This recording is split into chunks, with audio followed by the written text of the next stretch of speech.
한국의 지방자치제는 1948년 제정된 헌법에 이미 명시되어 있었고 1949년 지방자치법이 제정되면서 확립되었으며 1952년 최초의 지방선거가 실시되면서 시작되었습니다. 국회의원 시절의 김대중 대통령님은 지방자치제를 민주주의의 초석이라 보셨습니다. 상대적으로 효용감이 떨어지는 중앙정치에 비해 지방자치는 지역의 현안들이 즉각 처리되는 과정을 가까이에서 접할 수 있어 시민들에게 높은 효용감으로 민주주의 체제를 이해시키고 지방자치제로 자리 잡은 시민들의 민주의식이 중앙의회의 수준을 높여 한국 정치를 선진화시킬 거라 생각하셨던 것입니다. 이는 훗날 노무현 대통령님의 지방자치제에 대한 인식으로도 이어집니다. 하지만 1961년 발발한 5.16 쿠데타 이후 군부 정권에 의해 발의된 지방자치에 관한 임시조치법으로 지방의회는 실질적으로 폐지되며 이후 남북통일 이후로 지방자치를 유보한다는 결정하에 지방자치제는 폐지되었습니다. 그것이 민주의식 향상으로 이어져 저항의 불길로 타오를지 모른다는 불안감으로 박정희, 전두환으로 이어지는 군부 정권은 지방자치제 부활을 막아왔습니다. 하지만 김대중 대통령님은 군부 독재 기간 동안 지속적으로 지방자치제 부활에 자신의 정치 생명을 걸어가며 투쟁하셨고 마침내 1987년 6월 항쟁에 이르러 새롭게 개정된 헌법에 따라 지방자치제는 다시 부활하여 오늘에 이르게 됩니다. 경기도지사 김동연은 2월 23일 자신의 트위터에 검찰의 경기도청 압수수색을 두고 민주주의가 무너지고 있다고 규정했습니다. 윤석열 정권이 권력을 함부로 휘두르고 있다고 말했습니다. 경기도청의 압수수색은 이재명이 도지사였던 시절의 범죄 혐의에 대한 것입니다. 자신의 혐의도 아닌데 들어온 압수수색이 다소 불만스러울 수는 있겠습니다. 하지만 지방자치제가 민주주의의 초석이라는 전임 민주당 대통령님들의 인식을 따른다면 이것을 민주주의의 붕괴로 규정할 수는 없을 것입니다.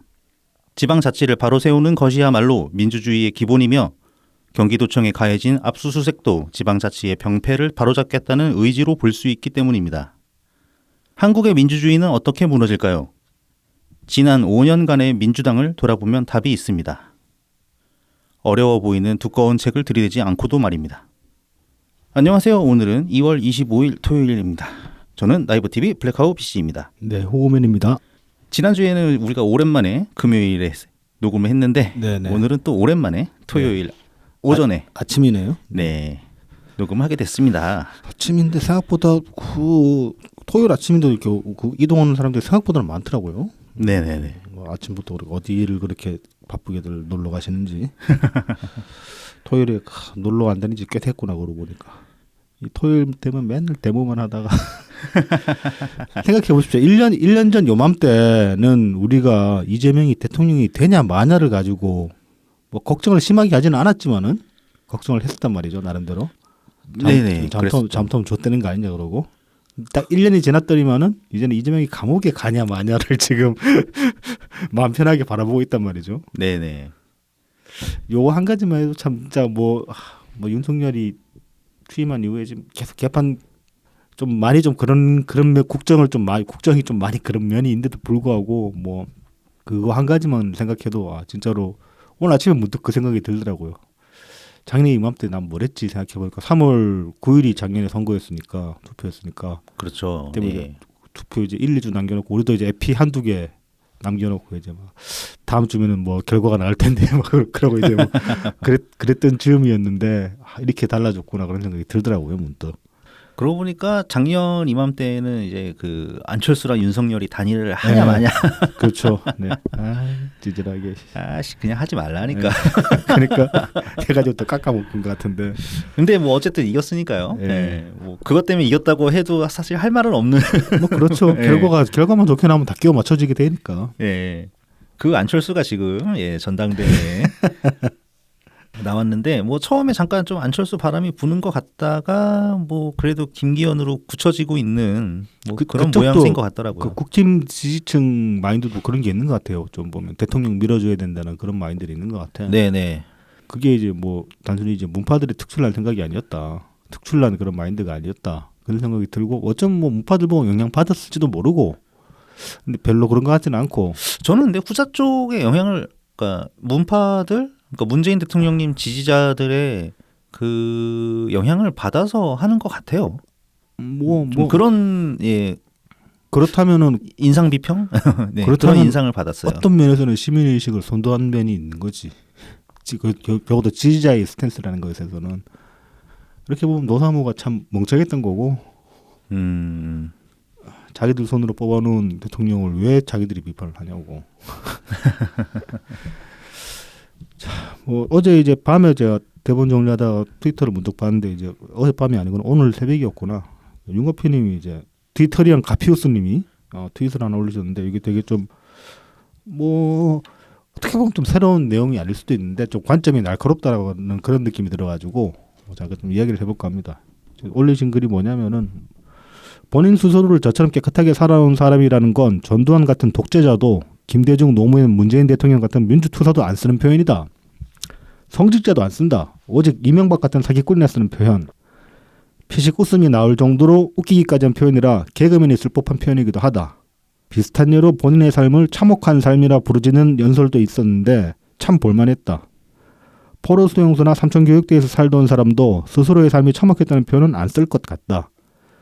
저처럼 본인을 극단적이고 드라마틱하게 표현하려다가 본인 발등 찍은 사례로 내가 일베 출신이다 도 있다. 저렇게 떵떵거리며 대한민국에서 가장 스케일 큰 게이트의 중심에서 막강한 부하 권력을 누리면서도 변방사또 이해찬 등과 어울리면서도 비주류. 어떻게든 이제 그 언더독 도구마 그걸로 이제 자기를 포장해가지고 무슨 그 밑에서 치고 올라오는 핍박받은 입장에서 치고 올라오는 그런 이제 이미지로 자기를 만들려고 계속 해왔던 거죠 사실.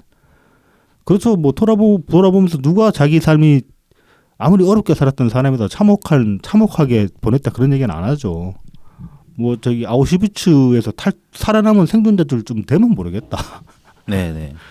그런 사람 아니고서야 문재인 대통령이 자기 삶이 참혹했다고 말씀하신 적 한 번이라도 있습니까? 오히려 그렇게 어렵게 사는 와중에도 뭐 어머님한테 가르침을 받았고 뭐 성당 수녀님이 제대로 인도해줬다 그런 말씀만 하셨지. 이게 그 전형적인 어떤 빌런 네. 빌런의 말들만 잔뜩 하더라고요. 그 계속 반복적으로 얘기하던 게 그 다른 뭐 죄, 뭐 다른 뭐 범죄 같은 거 그런 거 다 심판 안 받았다. 근데 나한테 왜 그러냐? 쟤네들 왜 안 잡아가냐? 그런 말만 계속하고. 그렇죠. 예, 자기가 깨끗하다는 제대로 된 증명을 못 하고 있잖아요. 그렇죠. 뭐 그건 그러니까 내 죄는 내 죄고 저 죄는 저 죄다라고 얘기를 해야지. 그러니까 말입니다. 아니면은 그래 나부터 깔끔하게 처리하고 뭐 진정한 법치주의를 완성을 해라 뭐 이렇게 말을 하던가. 그러니까요. 이러면 그 언더독 도구만은 진짜 이거 진짜 몇 년째 지긋지긋하지. 민주당 그 저기 대선 주자로 올라왔던 분 중에 그렇게 유복했던 가정 출신 있습니까? 없었죠. 별로 기억에 남는 사람 없는데. 뭐 그나마 글쎄요. 손학규 전 대표 같은 경우는 뭐 좀 괜찮게 살았던 편인가? 근데 뭐 대권 주자까지 가지 못했으니까 뭐 경선까지밖에 못 갔으니까. 경선까지는. 예. 정동영도 뭐 어릴 때 어려웠던 것 같고. 사실 그 연세 때 분들은 사실 정말 유복하게 자란 사람이 없죠. 그렇죠. 예. 정주영도 어려웠잖아. 그렇죠. 어려운데 네. 바닥에서 일어난 사람이니까. 네네네.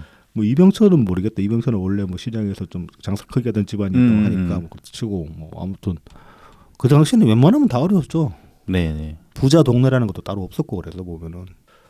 그리고 그거 하나 딱 그 한번 지적을 하고 싶더라고요. 우리가 예전에 제대로 했나 모르겠는데 계속 경기 탓을 하는데 대장동 가지고 갑자기 부동산 경기가 살아나가지고 이익이 늘어났는데 이제 이익이 늘어나서 다 환수하지 못했다.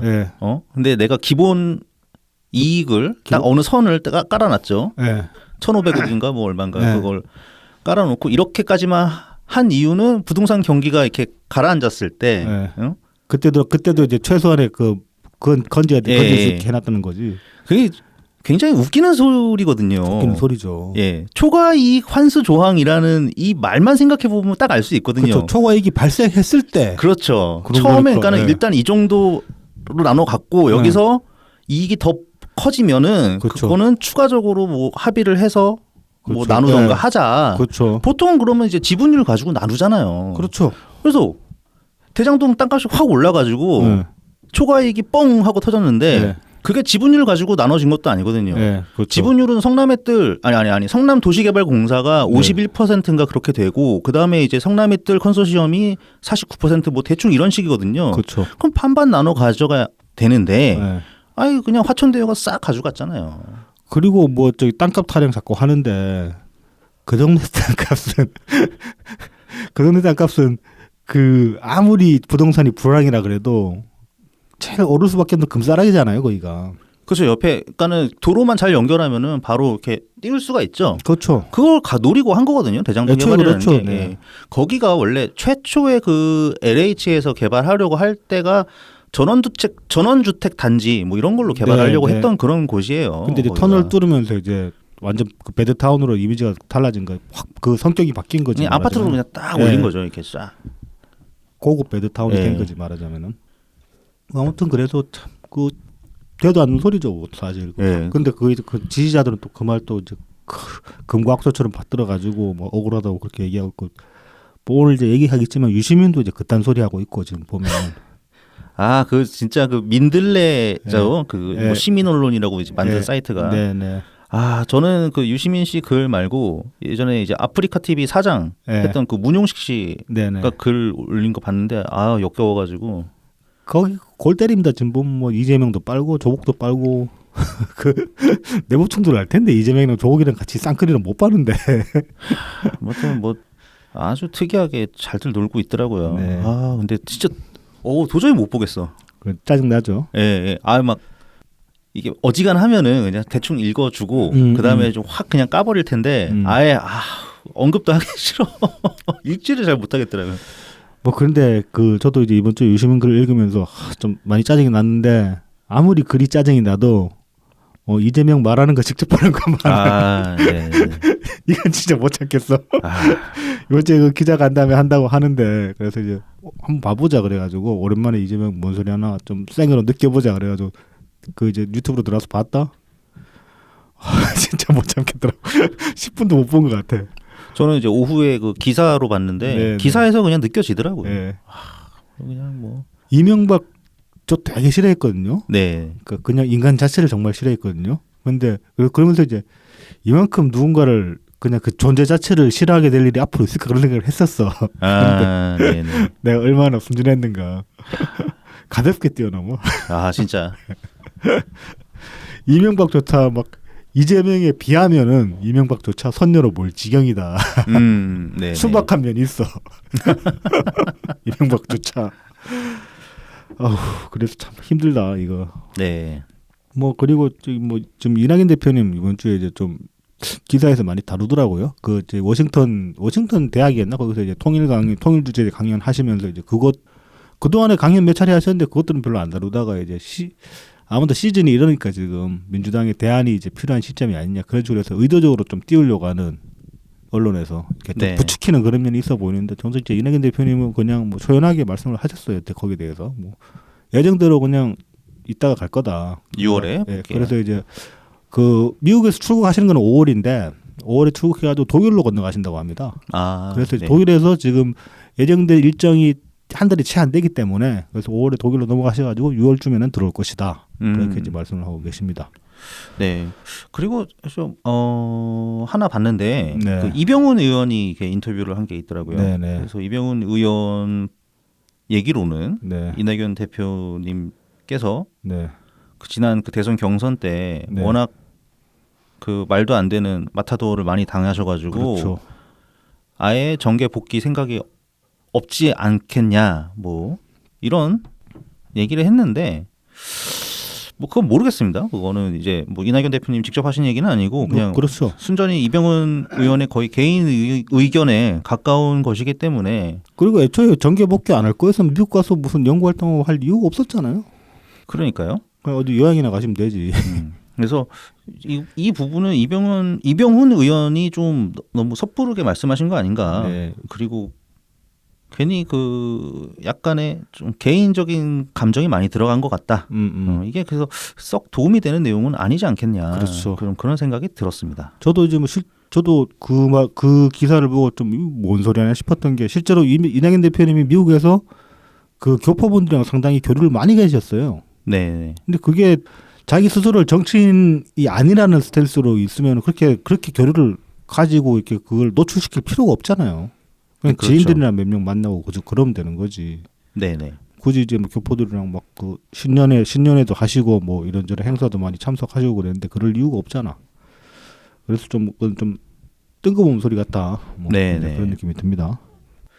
어제 기사가 올라온 것 같더라고요. 그러니까 네네. 그 선관위에서 작년 한 해 동안 그 민주당하고 이제 그러니까 각 정당들하고 국회의원들한테 네네. 들어온 후원금이 이제 정리가 됐나 봐요. 그렇죠. 요걸로 이제 뭐 조선일보랑 몇 군데에서 이제 이런저런 기사들이 나왔어요. 네. 일단 중앙당 후원금을 보면은 민주당이 많이 줄어들었다고 합니다. 네. 많이 줄어들어가지고 심지어 네. 우리 공화당보다 더 적게 거쳤다. 뭐 이제 그 민주당이 4억 5천만 원 정도고 그다음에 우공당이 4억 7천만 원 그 수준이라고 하죠. 네네. 그다음에 뭐 정의당은 8억 8천만 원 정도 되고 그다음에 국힘이 17억 6천만 원 이렇다고 합니다. 그리고 진보당이 또 의외로 이제 16억 2,400만 원, 2천만 원 정도까지 갔다고 하고 이게 뭐 작년하고 비교해 보면 국힘이 한 3억 정도 늘었고 진보당이 거의 2배 가까이 뛰었죠. 작년에 8억 9천이었는데 올해 이제 16억 4천이니까. 그리고 이제 요 국힘당이랑 진보당은 후원금이 이렇게 늘었는데 그 반면에 민주당 같은 경우는 작년에서 한 1억 정도 줄었고 작년에 5억 6천이었으니까 뭐 정의당은 또 작년에 이제 9억 9,800이었는데 올해 이제 8억 8,800이기 때문에 또 여기도 한 1억 정도 줄었고 그리고 우공당도 작년에 7억 2,800이었는데 올해가 얼마야? 올해 4억 7,600이니까 여기는 한 3억 정도 줄었네요. 이렇게 줄었다고 하는데 일단 이 중앙당 후원 요 규정은 2017년에 새로 생겼거든요. 그래서 이제 그 개정돼 그 새로 생긴 첫 해에 보면은 정의당이 그때는 중앙당 후원금이 제일 앞섰어요. 네, 그렇죠. 그리고 항상 민주당은 중앙당 후원금은 그렇게 세지는 않았어요. 추세가 이렇게 의원들한테 개별 의원들한테 후원을 많이 했지. 그래서 여기서는 한편으로 보면 약간은 낚시성 느낌도 있어요. 네네. 그러니까 민주당 후원금이 준 거 사실인데 뭐 정의당보다 뒤쳐졌다 이런 식으로 이제 얘기하는 거는 마치 그럼 그 전에는 정의당보다 앞선 것처럼 그렇게 이제 기사를 띄워놨는데 사실은 그렇지는 않았다. 예. 원래 이제 그 정의당이랑 그러니까 민주당부터 생각을 해봐야 될 거예요. 네네. 그러니까 민주당이 원래 좀 후원금이 생각보다 많이 거치는 당입니다. 그게 저는 왜 그러냐고 생각을 하냐면은 그 저변에 그러니까 그게 어떻게 보면 비례대표 연동제랑도 관련 있는 거예요. 지지자 수는 충분히 되는데 어느 정도 되는데 지지자 수만큼 의원 수가 안 나오니까 의원 개개인에서 쪼개가지고 후원금을 하고도 그 캐파가 남는 거야. 그래서 나머지가 다 중앙당으로 들어가는 거고 반면에 민주당은 의원들한테 다 쪼개주고 나니까 중앙당으로 들어갈 게 별로 없는 거야. 후원금이. 그리고 이제 민노총 이런 데서 좀 적극적으로 뭐 그런 것도 있죠. 예. 네. 그런데 이제 정의당이 줄어들었다는 것은 사실 민노총 쪽이랑 정의당 쪽이랑 약간의 노선이 잘 이제 조금 이제 어긋나기 시작했죠. 그래서 다시 이제 옛날 민노당이었던 진보당 쪽으로 다시 확 몰아줬다. 네, 이렇게 보여집니다. 그렇게 볼 수 있죠. 그리고 우공당 같은 경우는 그 의원 하나잖아. 조원진. 네. 근데 그 태극기 노인들로 대표되는 그쪽 부류 사람들이 못 보면은 그동안에 이제 많은 매체에서 다루기를 이것저기 노인들 알바비 주고 될 건데 그런 소리 많이 했는데 안 그래요 실제로는. 거기에 보면 이제 그 돈 쓸 때 찾는 노인들이 많아요. 그쪽에 큰 손들이 꽤 있단 말이야. 근데 그런 사람들이 우공당 그러면 조원진 하나 후원금 주고 나면 당에 다 때려 박을 거 아닙니까 돈을. 네. 그러니까 후원금이 많이 들어갈 수밖에 없는 거예요. 그리고 국힘당 같은 경우도 상대적으로 민주당에 비해서 좀 그 유튜브 노출 같은 게 덜 되면서 덜 그러니까 지지자한테 덜 포퓰리스트적으로 그러니까 친근하게 구는 면이 적기 때문에 스킨십이 적기 때문에 상대적으로 중앙당에 이제 많이 돈이 들어가는 거다라고 볼 수도 있는 거죠. 그래서 요 기사만 놓고 봤을 때 물론 민주당 중앙당 후원금이 계속 지속적으로 줄어드는 추세였거든요. 2017년부터. 네. 그래서 뭐 당에 대한 지지율이 떨어지는 거 아니냐라고 볼 수도 있는 반면에 근데 또 개별 의원들 간에 들어가는 후원금까지 따져봐야 되고 그다음에 애초에 민주당은 중앙당 후원금이 좀 적을 수밖에 없는 구조였다. 그걸 감안해서 봐야 될 것 같아요. 네. 그래서 준비가 돼 있습니다. 이게 2020년 기준으로 보면은 네네. 국회의원 1인당 네. 후원금이 민주당이 그때가 2억 159만 원이었어요. 평균이죠, 평균. 네. 그러니까 평균이죠. 3억 맥시멈까지 못 간 사람도 있으니까. 네, 그렇죠. 네. 그래서 1인당 평균 2억 159만 원. 그때 네. 당시 국민의힘은 1억 5,331만 원. 그렇죠. 그러니까 대략 5천만 원 차이 났어요. 네, 네. 근데 21년하고 22년은 이게 1,000만 원 차이로 정도로 줄어들어요. 갭이 줄어들긴 하는구나. 예, 갭이 줄어들었어요.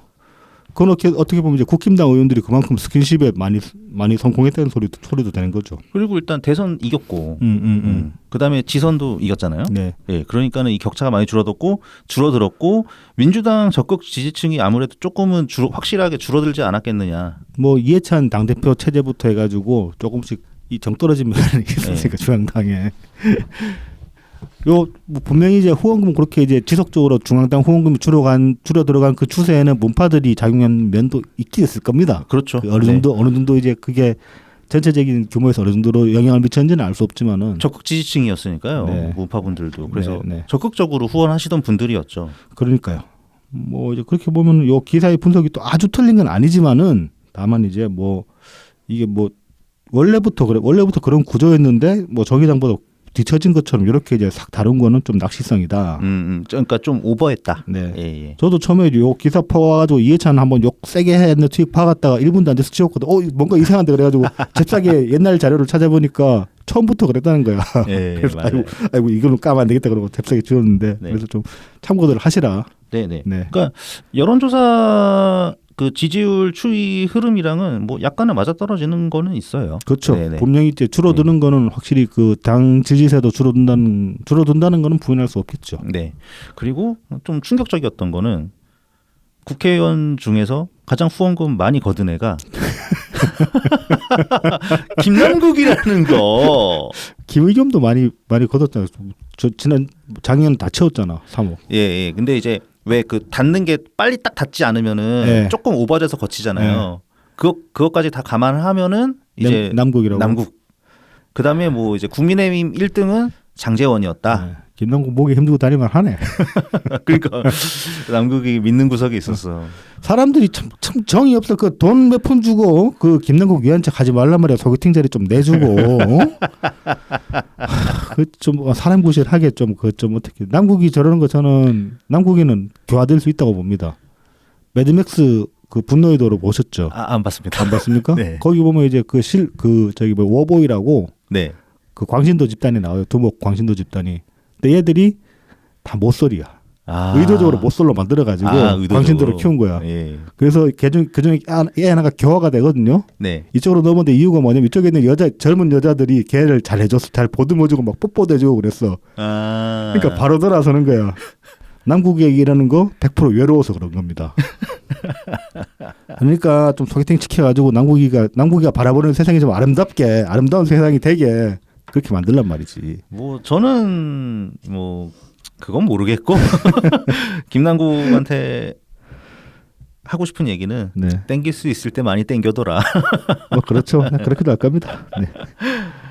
네, 그러면 이제 저희를 도와주시는 고마운 분들 소개해드리고 본 내용으로 들어가도록 하겠습니다. 후원 계좌를 통해서 트친 S님,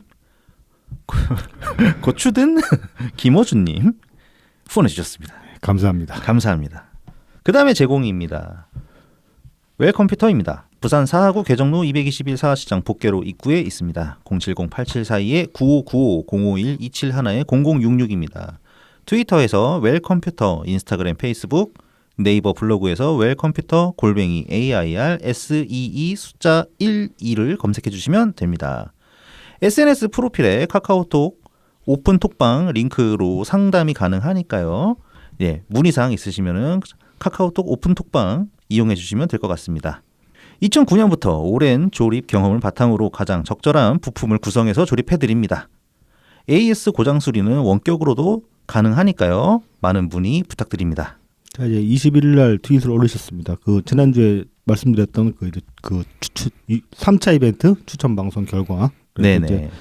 1등은 흐르는 허브 문파님, 2등은 흐르는 오소리깨비님, 3등은 따봉님인데 요 트위터에 보니까 1등, 2등 요 두 분은 답글을 다셨어요.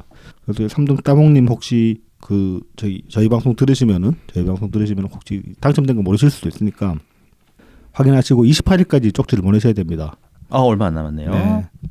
자, 이제 3등 따봉님 그 트위터 아이디는 문러브0820. 다 또 문파분들이네. 좀 외연을 넓혀야 되는데 가게 장사를 하려면은. 네네, 이게 뭐 넓어지는 거죠. 네. 넓어질 것입니다. 네. 네, 다음은 달품은 농장입니다. 트위터 달품은 농장 골뱅이 DALPUMEUN, 인스타그램 달품은 농장 _ 농사지는 문파 골뱅이 DALPUM 숫자 1입니다. 청란 청개육부터 친환경 우렁이쌀, 고춧가루, 참기름, 들기름, 서리태콩, 찰옥수수를 사계절 판매하고 있습니다. 제철 식품들 확인하시고 많은 성원 부탁드립니다. 이제 곧 이제 농번기가 또 시작되네. 그렇죠. 네. 예, 지금부터 아마 뭐 한창 준비 중이실 거예요. 네. 예. 수술 바쁘시겠네. 네.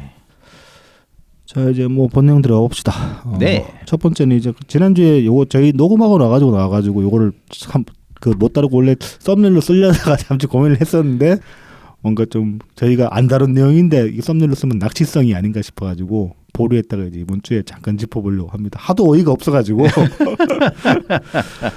이게 2월 17일에 이제 진성준이 SNS에 글을 올렸는데 이게 좀 생뚱맞습니다. 상당히 글 2개가 올라오는데 하나는 이재명 대표의 목을 비틀어도 새벽은 옵니다.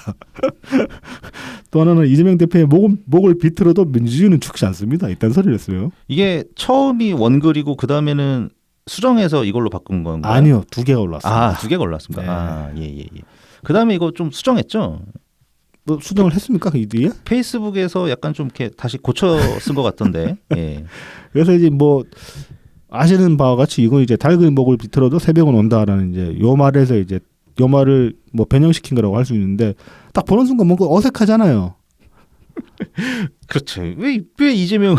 그래서 이제 처음에는 이게 대체 뭐가 어색할까를 좀 생각을 해봤어요, 제가. 뭐 아시는 바와 같이 이제 닭의 목을 비틀어도 새벽은 온다. 요 말이 이제 속담이기도 하고 이게 이제 이솝오화에서 유래된 그런 속담이라고 할 수 있습니다. 이솝오화에서. 네, 이제 이솝오화의 내용이 뭐냐면은 옛날에 이제 어느 부잣집에 이제 하인이 있었는데 아침부터 막 새벽같이 깨워가지고 새벽같이 일어나가지고 하루 종일 일을 하니까 너무 힘든 거야. 그래가지고 좀 아침에 좀 늦게 일어나고 아니면 아침에 그 아침이 안 오면은 새벽이 안 오면은 일을 안 넣을 수 있지 않겠냐 그런 생각을 한 거야. 그래서 이제 어떻게 하면 새벽이 안 올 수 있을까를 고민을 한 결과 관찰을 해보니까 새벽에 닭이 울고 나니까 새벽이 오더라 이거야. 아침이 오더라 이거야. 그래서 저 닭만 죽이면 저 닭만 없애면은 새벽이 오지 않을 것이다라고 이제 나름대로 이제 연역적으로 줄을 한 거죠. 끼워 맞춘 거지 말하자면. 네. 그래서 이제 그 농장에 있는 닭 모가지를 딱 비틀었는데 다음 날은 뭐 어김없이 새벽이 왔고 원래 이 농장 주인이 아침잠이 없었는데 그나마 그 전에 닭이 울 때쯤에 이제 그 하인을 깨워가지고 일을 시켰는데 원래 아침잠이 없는 양반인데 닭이 없으니까 이제 시간을 모르잖아. 그러니까 막 밤중에 막 깨워가지고 일을 시키는 바람에 더 빡세게 일을 하게 됐다. 그리고 닭 다 잡아 죽인 것도 들통나가지고 그까지 덤태기 써가지고 뭐 아무튼 더 고초를 치르게 됐다. 그런 이제 이솝오화가 있습니다.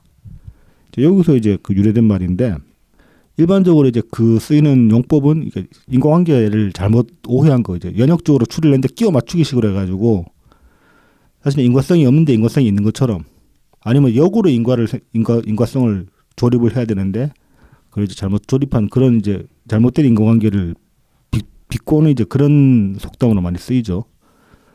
근데 또 아시는 바와 같이 이제 국내에는 조금 용법이 이제 다르게 그렇게 이제 많이 유통했는데 그게 이제 그 79년 김영삼 대통령이 당시에 이제 그 군부 독재 정권 이제 말기 때 김영삼 대통령이 당시에 국회의원이었잖아요. 네. 근데 의회에서 제명을 당합니다. 군부 독재에 의해서. 그 독재 세력에 의해서. 그래가지고 이제 제명 당하면서 그때 했단 말이에요. 뭐 아무리 닭의 모가지를 비틀지라도 새벽이 온다는 것을 잊어서는 안 됩니다.라고 이제 그렇게 이제 외치고 이제 나가셨던 거죠. 이건 이제 뭐 아시는 바와 같이 그런 의미죠. 말하자면은 나 하나를 어떻게 지금 국회에서 제명시킨다고 해가지고 이 민주화 요구의 물결을 니들이 막을 수 있겠냐. 이건 그냥 대세다. 네네. 올 것은 온다. 네, 올 것은 온다. 뭐 그런 의미죠. 그런데 이제 또 보면은 군부 독재의 어떤 어리석음을 비꼬는 말이 될 수 있는 거예요. 원래 이제 본 의미대로 야 내가 원인이 아니야. 그냥 시대 정신이야. 그렇죠, 그렇죠. 그렇게 이제 그러니까 나 하나 잡는다고 이게 되는 게 아니야. 그렇게 이제 비꼬는 말일 수도 있으니까 되게 중의적으로 이제 쓰신 거예요. 김영삼 대통령 당시에. 그래서 이게 저는 제가 생각하기에는 원래 그 속담을 상당히 문학적으로 잘 승화시켰다. 이제 왜냐하면 중의적인 표현을 담아냈기 때문에. 네네. 그래서 그 뒤에도 이제 그 뒤에 이 말이 실제로 국내에서 쓰는 용법도 이제 좀 그렇게 이제 중의적인 의미가 많이 이제 감이 가해진 거죠. 말하자면은. 근데 이제 그 당시에 보면은 그 김영삼 대통령이 요 비유를 요 속담을 인용을 했을 때는 말 그대로 그 군사 정권의 본래 목적은 김영삼을 치는 게 아니라 그 민주화의 물결을 막겠다는 의도였잖아요. 네, 그렇죠. 그래서 이제 나 하나 막는다고 민주화 물결이 막히는 게 아니다. 그렇게 말을 할 수 있었던 건데 이거를 이재명한테 갖다 붙여 봅시다 지금. 그러면은 검찰이 이재명 잡으려고 하는 건 이재명을 잡으려고 하는 거잖아요. 말하자면은. 그렇죠. 그러니까 범죄 혐의가 있으니까 그냥 네, 수사하는 그러니까 거잖아요. 범죄자를 잡는 거잖아요. 그렇죠. 그다음에 이제 뭐 결과는 이제 재판부에 따라서 재판에 따라서 이제 나오는 것이고. 뭐 애초에 검찰이 뭐 민주당을 때려잡아야 될 이유가 있습니까? 아예 없지는 않을 것 같긴 한데 그동안 당한 게 있어서 아니 뭐 근데 때려잡아야 그 말살을 시켜야 될 그럴 이유가 있겠냐 이거지. 그렇죠. 예. 그것까지는 뭐 그러니까 지금 사실 군부 독재 이후로 네. 그렇게까지 한 적은 없었어요. 뭐 저기 박근혜가 저기 통진당 하나 작살낸 적은 있긴 합니다만은 그게 있구나. 그거는 이제 좀 제가 보기엔 사적인 감정이 있는 게 맞는 것 같아요. 상당히. 네. 그 저 이삭기가 병신 같은 그 진짜로 얼처럼 소리를 그 사석에 해대긴 해냈는데 그 너무 찌질하거든. 너무 진짜 심하게 잔잔거리거든. 너무 그 범죄 항목도 그러니까 그 혐의의 디테일들을 들여다보면 쪽팔리는 수준이에요. 사실은 이게 막 존나 위험한데 그게 아니라 이런 소리를 국회의원 시간에 대가지고 하고 다니냐 한심하다 그런 수준이란 말이죠. 그래서 저는 뭐 지금도 그렇게 생각합니다만 사실 그것들 그냥 그렇게까지 막 감옥에 쳐놓고 할 게 아니라 그냥 그 진상을 드러내가지고 개망신만 줘도 알아서 고사될 수준이었다. 저는 그렇게 생각하거든요. 근데 뭐 어찌됐든 이제 뭐 시스템에 의해서 네, 심지어 그 정당 해산 심판 네. 그것도 이제 당시 헌재에서 네. 인용을 해버렸기 때문에 뭐 어쩔 수 없는 것 같기는 합니다. 뭐 그런 면이 있을 수는 있죠. 네. 아무튼 그래서 이제 지금 검찰이 이재명 치는 건 그냥 이재명 치는 것 자체가 목적이기 때문에 치는 겁니다.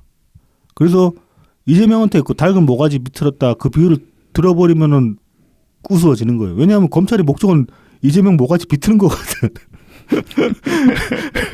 뭐 이재명의 목을 비틀어도 새벽은 옵니다. 이게 아니라 그냥 이재명의 목을 비트는 그걸로 끝나는 거야. 왜냐면 검찰은 이재명의 목을 비틀려고 하고 있기 때문에 새벽이 오고 말고는 상관이 없어. 저는 이제 이런 측면에서 좀 생각을 해봤어요. 네. 이제 그러니까 뭐 김영삼 대통령의 예를 들면은 네. 이제 뭐 독재 정권이 김영삼 대통령을 괴롭혀도 네. 예? 민주화의 열망을 이제 막을 수는 없다 그런 거잖아요. 네. 네. 사실 비슷한 상상을 얘네들이 하고 있거든요. 민주당에서 뭐 그럴 수는 예, 있죠. 네. 이재명을 잡아서 네. 민주당을 말살시키려고 한다. 네. 그래서 뭐 그냥 뭐 검사 정권이니 뭐 검사 독재니 이런 말도 안 되는 얘기들을 하고 있잖아요. 네네. 그러면은 이제 그 민주당식으로 생각을 해보면 네.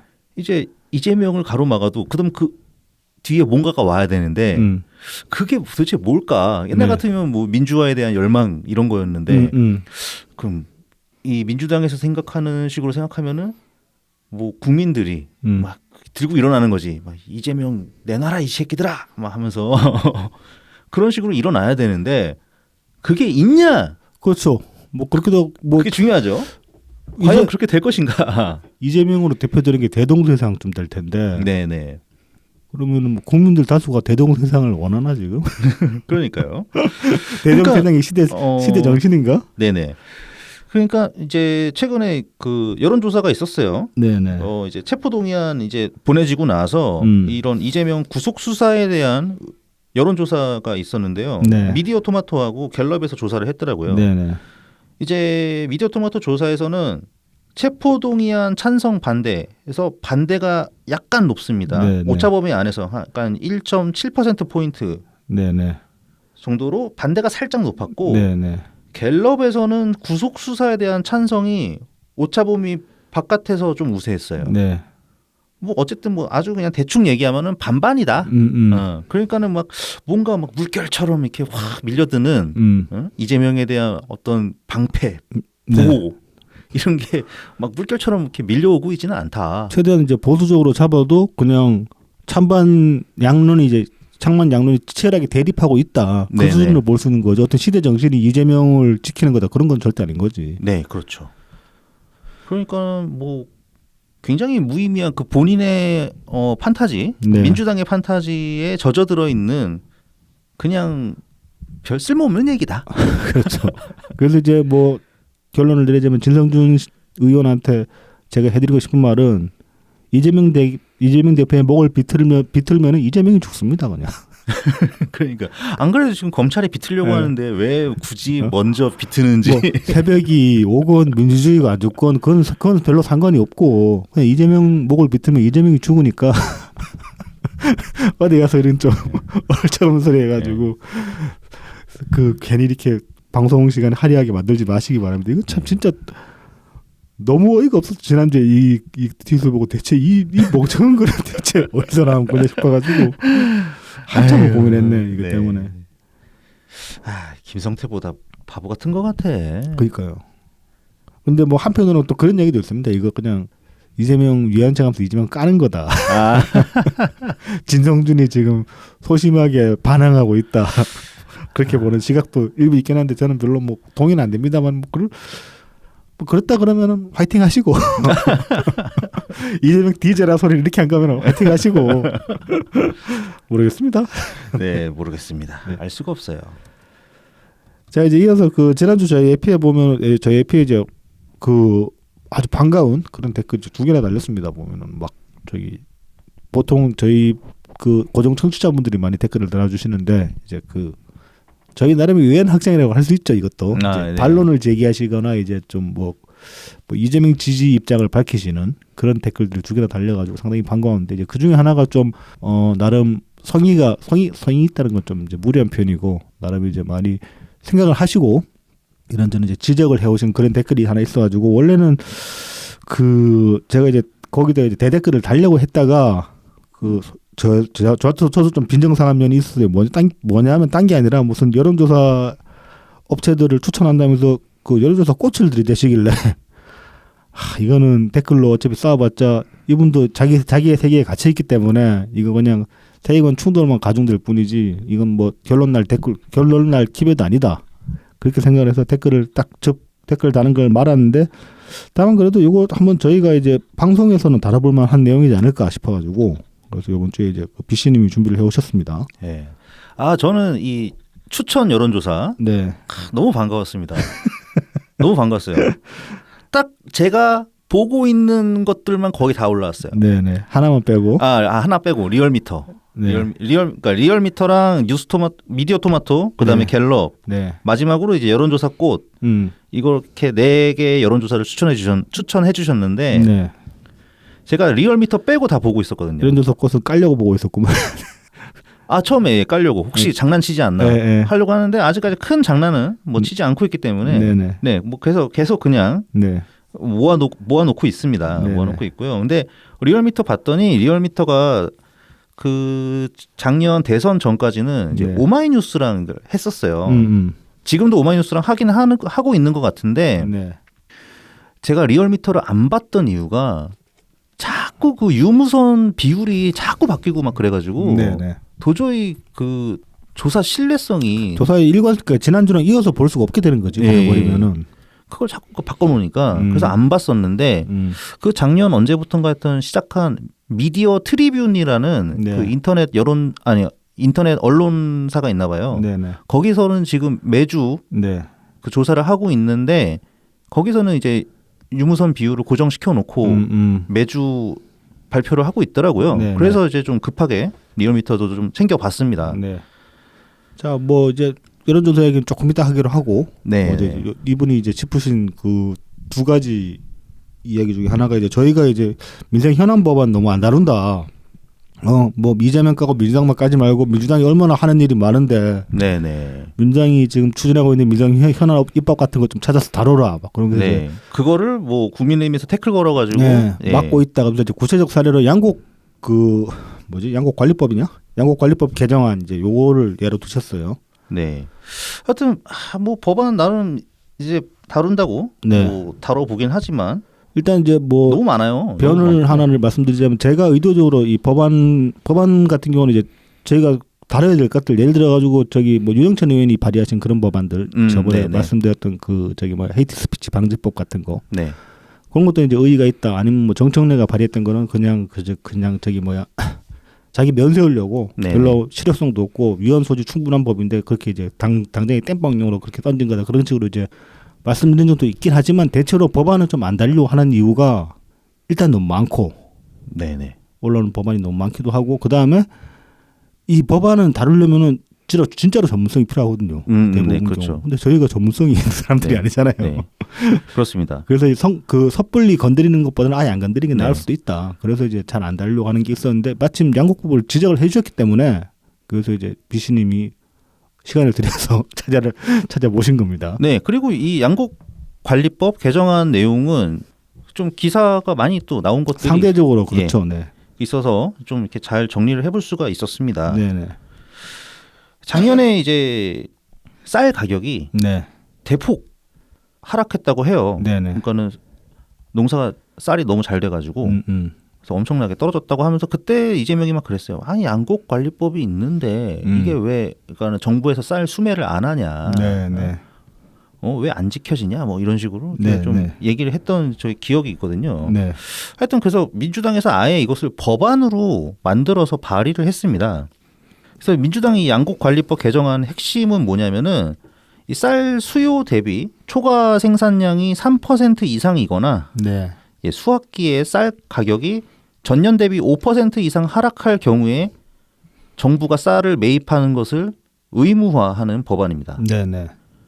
여기에 대해서 계속 그 현재 윤석열 정부 이제 농식품부 장관은 이 난색을 표했어요. 그래서 네. 최근에 이게 뭐 지루한 그 국회 공방을 네. 거치다가 작년 연말에 이제 본회의에 회부를 했어요. 네. 회부를 했는데 그거를 또 어떻게 다시 법사위로 돌렸죠. 예. 법사위로 돌렸습니다. 뭐 그래서 다시 가로막힌 상황이고 네. 이거를 이제 이 댓글 다신 내리가즘님이 네네. 지적을 하신 거예요. 네네. 그럼 일단 그 농식품부 장관 입장 발표가 최근에 있었는데 네. 이 얘기를 한번 볼게요. 그래서 이 민주당의 개정안을 그냥 통과시킬 경우에 어떻게 되냐? 이 농식품부 예상으로는 쌀의 공급 과잉 구조가 그대로 심화된다.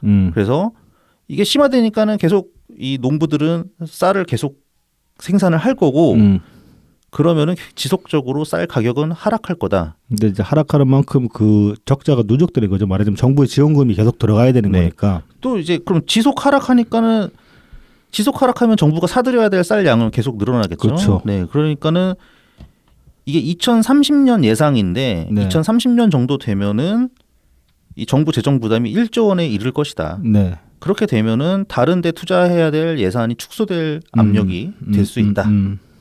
그리고 쌀에 비해서 수입 의존도가 훨씬 높은 밀이나 콩에 대한 생산 확대를 위해서 투자가 필요한데 그런 거기에 대해서 투자가 줄어드는 영향이 있을 거고 네. 그다음에 쌀 외에 이제 다른 작물들 네네. 예, 다른 이제 농산품 심지어 뭐 닭이나 오리 같은 네네. 그런 축산에 이르르기까지 네. 이런 것들에 대한 형평성 문제가 있다. 네네. 네. 그런 것을 발표를 했습니다. 네. 그래서 이제 가장 먼저 보게 되면은 사실 최근에 언제부턴가 딱 시작은 정확하게 가늠을 못 하겠는데 식량 안보 그런 얘기들이 많이 있어 왔어요. 이것도 이제 이명박 시절부터 아마 그 담론이 형성되기 시작했을 거예요. 그 저기 뭐야 글로벌 그 FTA 그러니까 그 거대 식량 업체, 그러니까 거대 그 종자 몬산토? 네, 몬산토 같은 그 한 세 개 업체가 지금 전 세계 식량 유통을 거의 장악하고 있다. 그래서 자금률을 높이지 않으면 언제든 그런 기업이 휘둘릴 수 있다. 그런 이제 뭐 약간 음모론적인 그런 네, 담론을 이쪽 진영에서 많이 퍼뜨렸죠. 그 낙검수 통해서도 많이 그런 얘기 나갔었고 김영민이 거기 관해서 많이 떠들었거든요. 그래서 이제 식량 자급률 가지고 많이 얘기를 하잖아요. 네. 이제 식량 자급률은 이제 계속 지속적으로 하락하고 있었기 때문에 이 식량 자급률을 가지고 보통 많이 얘기를 하고 이게 이제 쌀에 대한 어떤 정책 이런 게 또 굉장히 우리나라 농업 정책에서 상징적인 게 그렇죠. 있거든요. 네. 예를 들어서 옛날에 뭐 우루과이 라운드 네, 해가지고 쌀 시장 개방 나오면은 보통 이제 농민들이 서울로 상경해가지고 쌀 들고 와가지고 그렇죠. 막 불태우고, 불태우고 그랬었죠. 그런 식의 그 시위가 네네. 네 여러 가지 역사에 이렇게 줄줄이 있어 왔었죠. 네네. 그래서 쌀에 대한 게 사실 굉장히 상징적인 의미가 좀 큰 것 같아요. 예.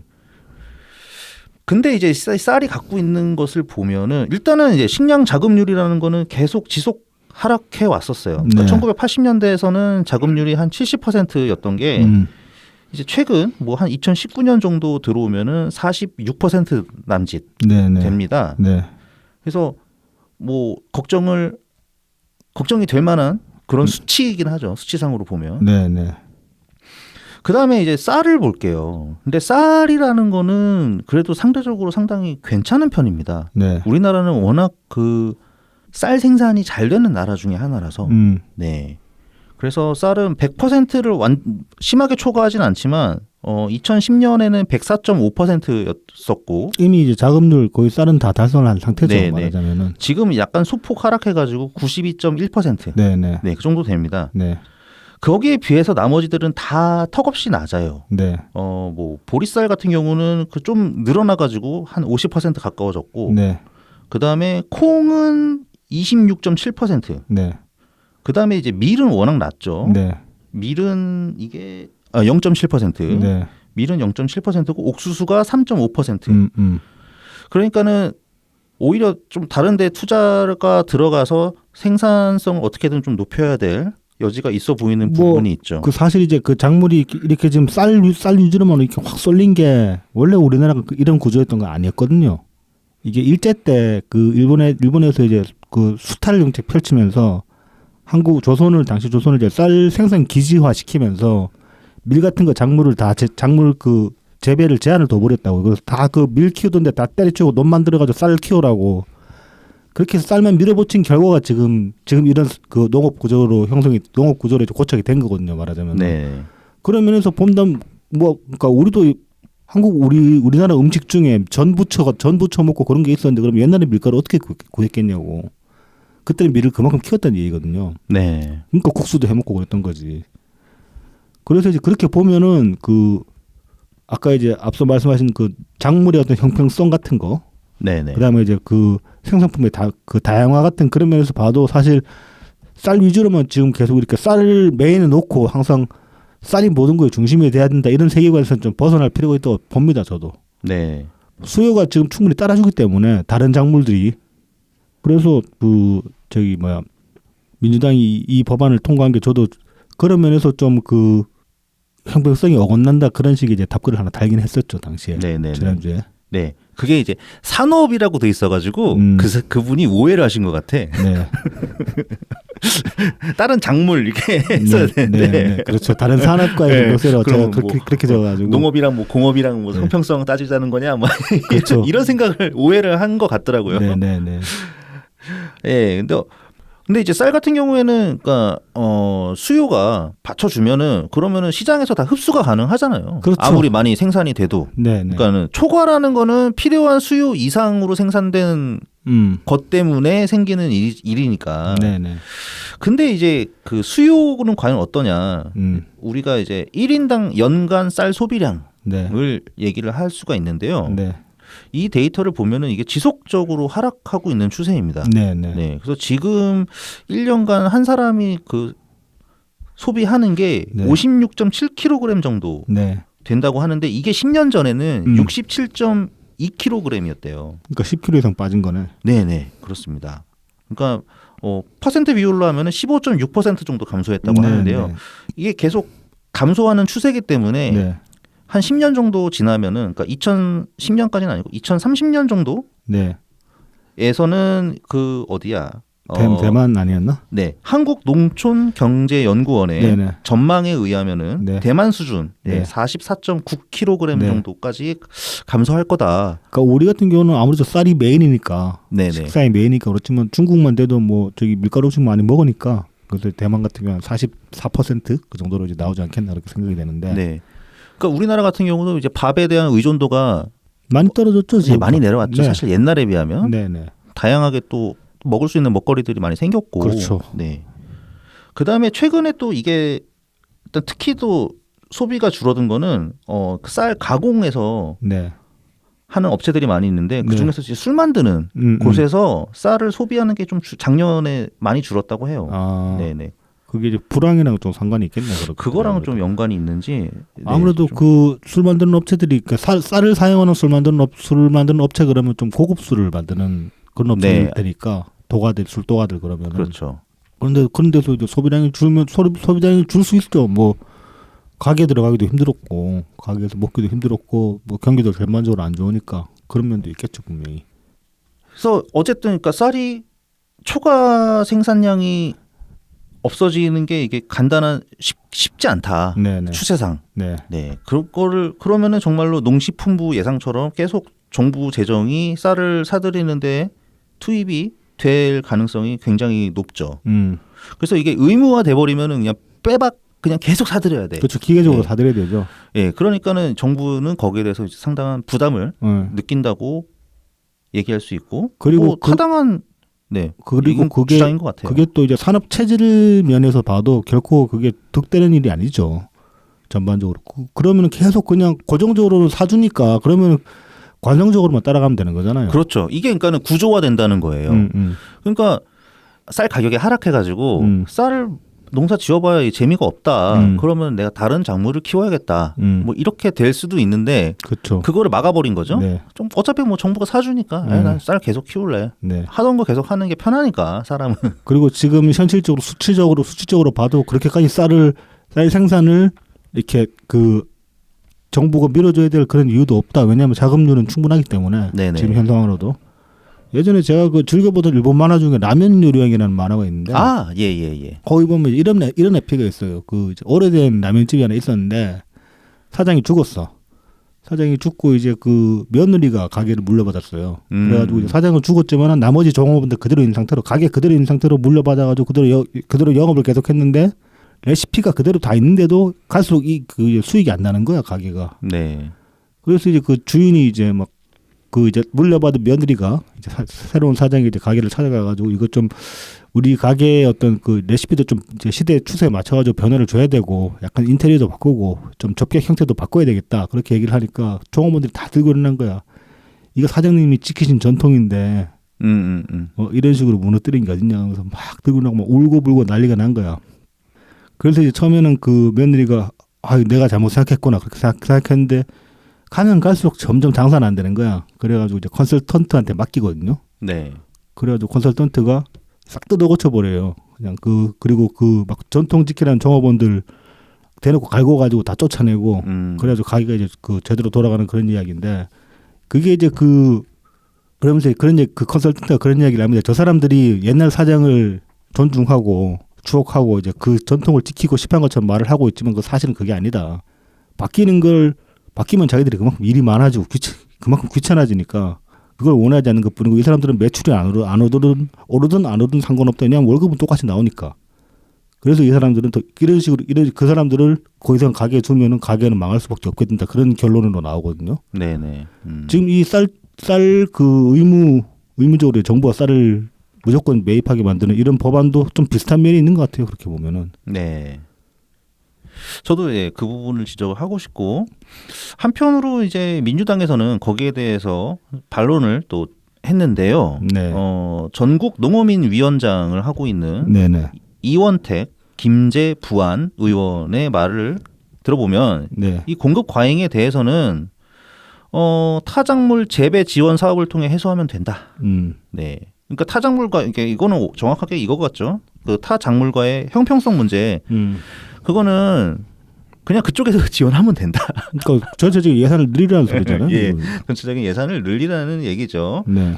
그렇게 말한 이유가 그 정부에서 전략 작물 직불 예산을 720억 원 잡았다고 해요. 네네. 그게 이제 좀 낮다. 네. 그러니까 오히려 이거는 증액을 해가지고 981억 원까지 증액을 해야 된다.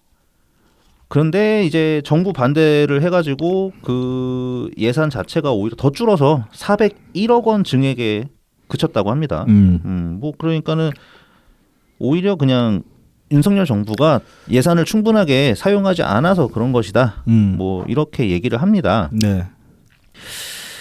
뭐 이거는 뭐 그거 나름대로 뭐 좀 다툼의 여지가 있는 네. 것 같지만 쌀에 대해서는 뭐 글쎄요. 이게 이제 양곡관리법 개정안에 대한 실드로는 충분하지 않은 것 같습니다. 네. 그러니까 설득력이 그다지 있어 예. 보이지가 않네요. 그러니까 이거. 예산 늘려서 다 해결하자는 얘기이기 때문에 큰 맥락으로 보면은 그렇죠. 네.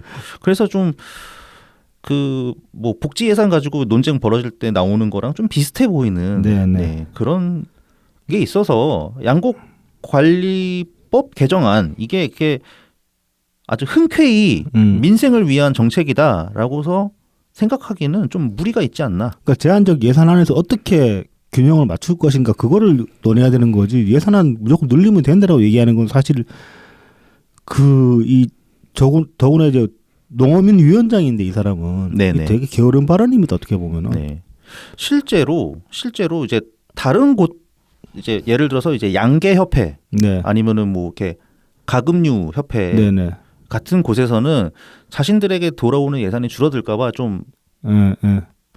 양곡관리법 개정안에 대해서 조심스러운 반대 의견을 네네. 이렇게 내세우기도 했어요. 그런 네. 곳들이 좀 있습니다. 네네.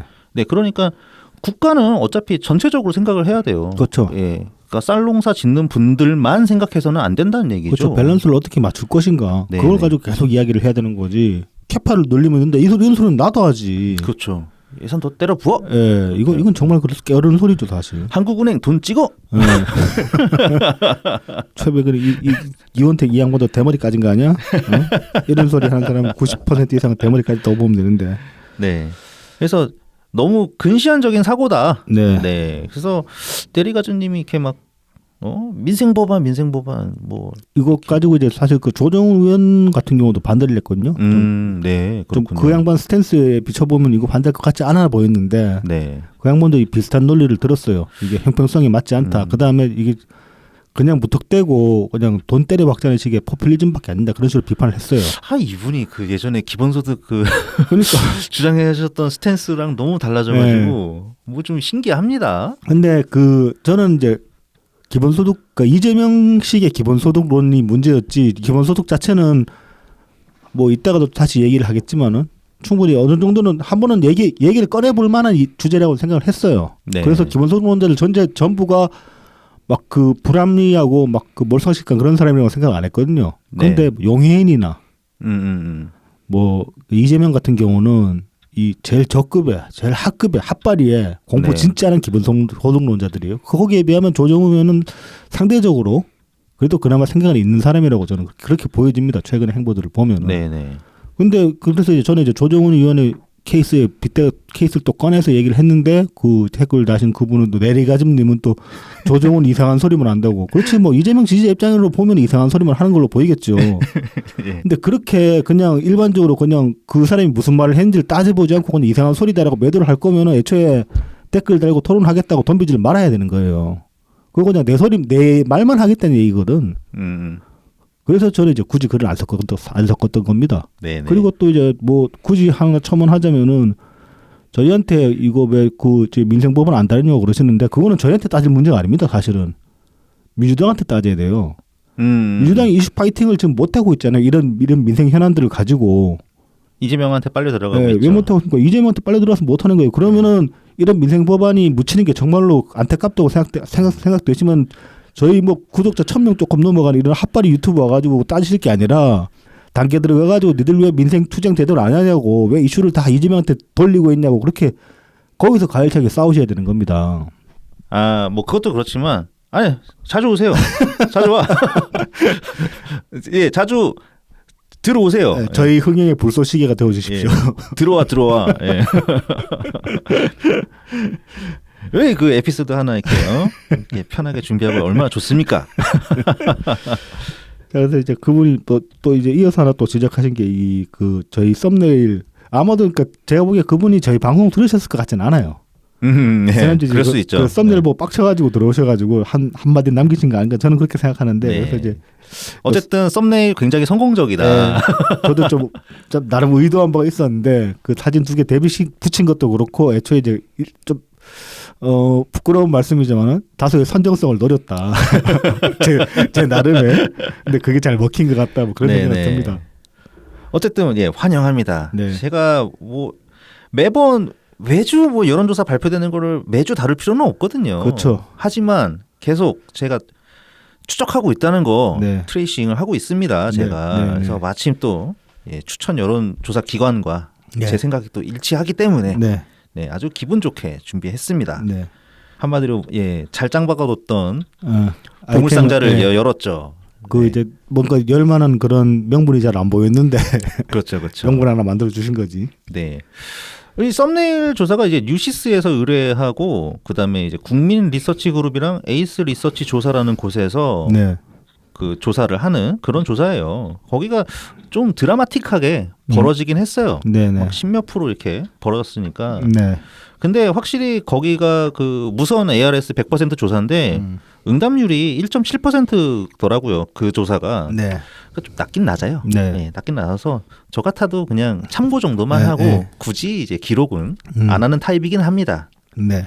그래서 우리가 뭐 다뤘나? 우리 썸네일만 썼지 그러니까 뭐. 썸네일 낚시로 썼지. 잘 낚이셨지. 네. 방송 들으셨으면 사실 그렇게까지 거세게 말씀 안 하셨을 것 같은데 저희가 방송에서 전혀 안 다뤘게 언급도 안 했기 때문에.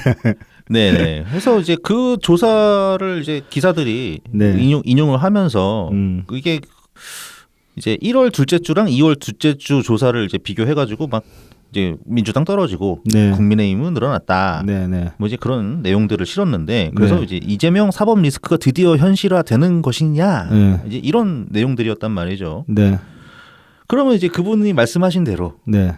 다른 조사들을 좀 보죠. 네. 네, 미디어 토마토 같은 경우에 민주당이 그 1월 둘째 주에 비해서 2월 둘째 주 지지율이 1.9%포인트 하락했습니다. 네. 그다음에 국민의힘 2.6%포인트 올라갔어요. 전반적으로 보면 이 미디어 토마토 이런 조사가 가장 좀 보수적인 그런 경향이 있죠.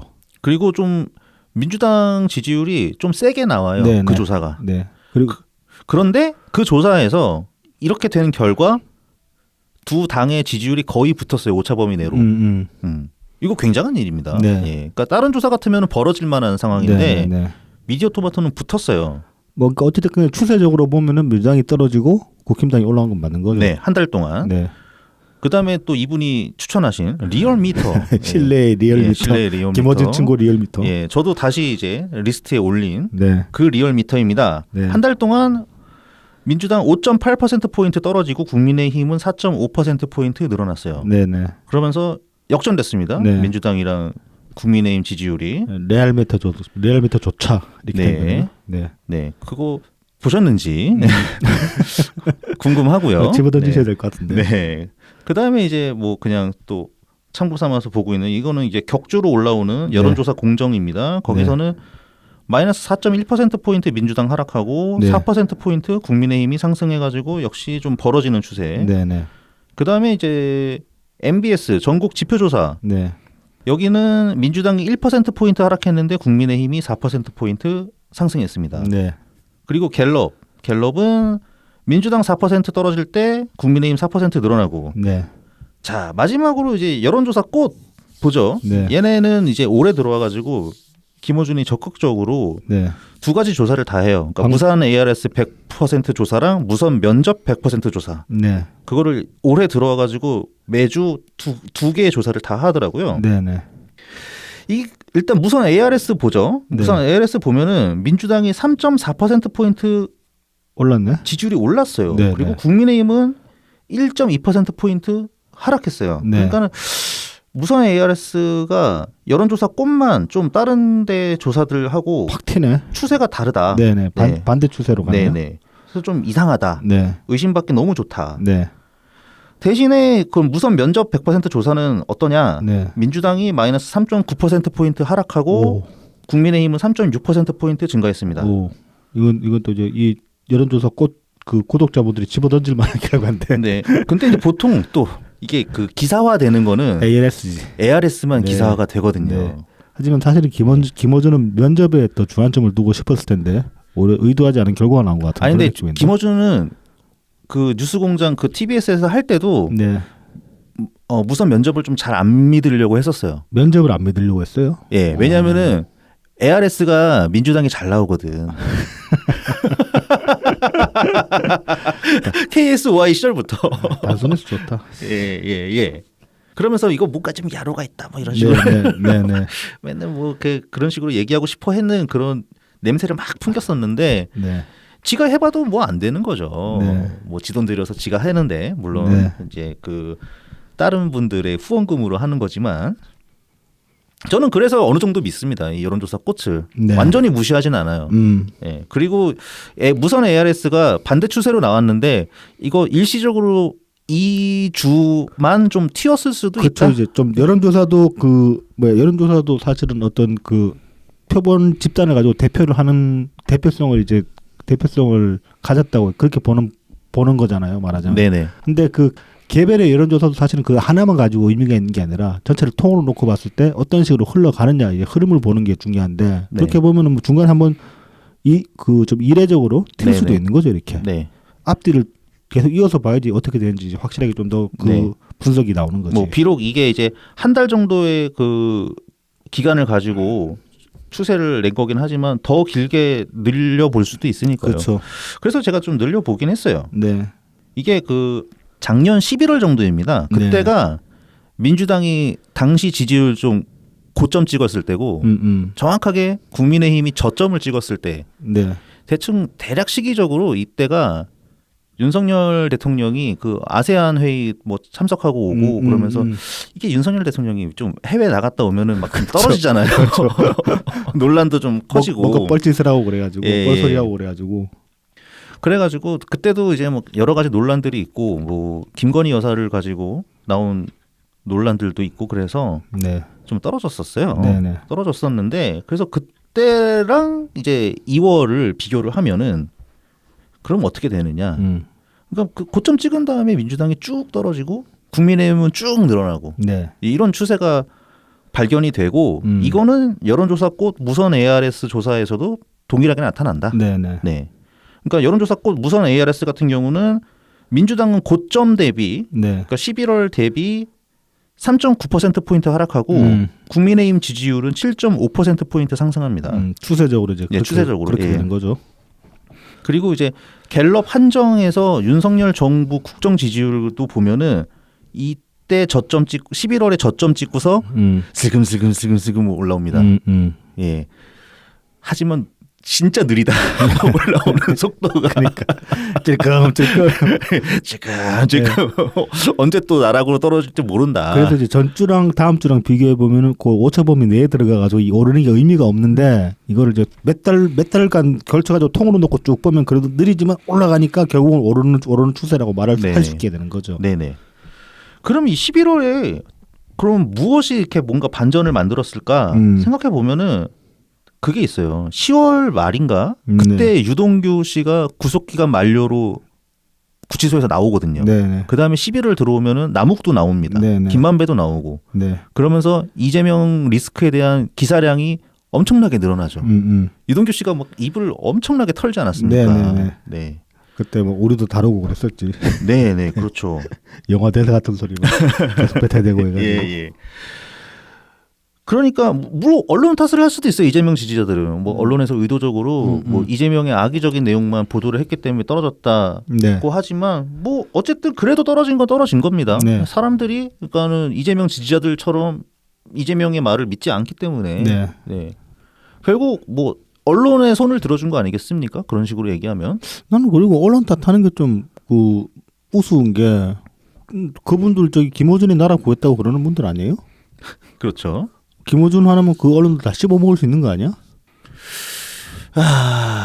그렇죠. 김어준이 모든 걸 다 할 수 있는데. 그러니까 그분들의 세계관 하에서는 그렇죠. 네. 그 아무리 조중동이 난리치고 JTBC가 그렇게 야려 부려도 김어준 하나면 다 씹어먹을 수 있는데 왜 언론 탓을 가지고 피해의식을 가지십니까? 김어준이 있는데.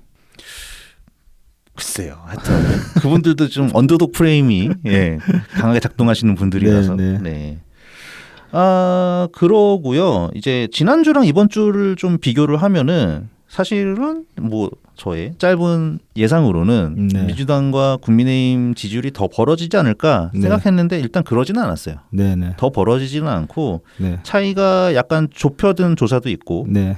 지난주 차이가 거의 유지되는 그런 조사들도 있고 그렇습니다. 특별히 더 벌어질 만한 일은 저는 없는 것 같아요 보니까. 네. 김어준은 뭐 저기 다른 여론조사 기관에서 국힘 치고 올라온 거를 무슨 컨벤션 학과 지금 전당대회 아, 네, 뭐 그것도 불가능한 건 아니죠. 네. 뭐 그렇게 얘기하는데 그게 사실 저는 뭐 지금까지 그러니까 당원들 이외에 전당대회가 그렇게 컨벤션 효과를 가진 적이 없었거든요. 제가 알기로는. 그래서 그냥 갖다 붙이는 거지. 이거는 진짜로 뭔가 뚜렷한 근거를 가지고 하는 말이 아닌 것 같아요. 제가 보기에는. 그래서 이것도 좀 상투적인 얘기긴 하죠. 예, 청취자를 그냥 현혹하는 말이다. 막 던지는 소리다. 그렇게 저는 근데 생각이 됩니다. 항상 그러니까 오히려 이렇게 얘기할 수는 있을 것 같아요. 그러니까 김어준은 상투적이지 않으려고 하는데 남들 다 하는 소리를 똑같이 하네.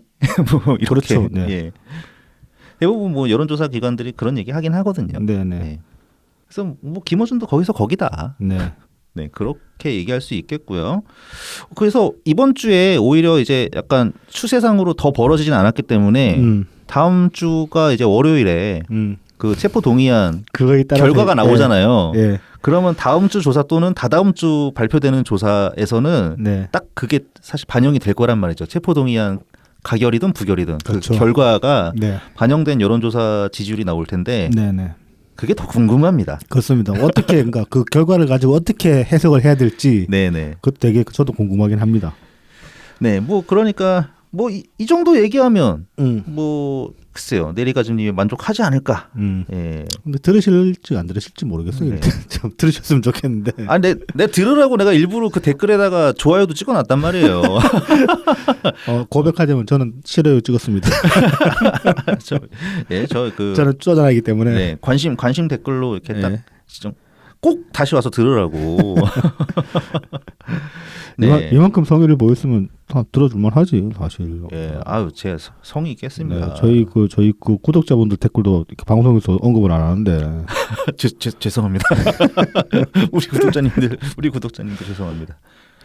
네, 뭐 그래서 이렇게 한 회 잘 때웠습니다. 네. 감사합니다.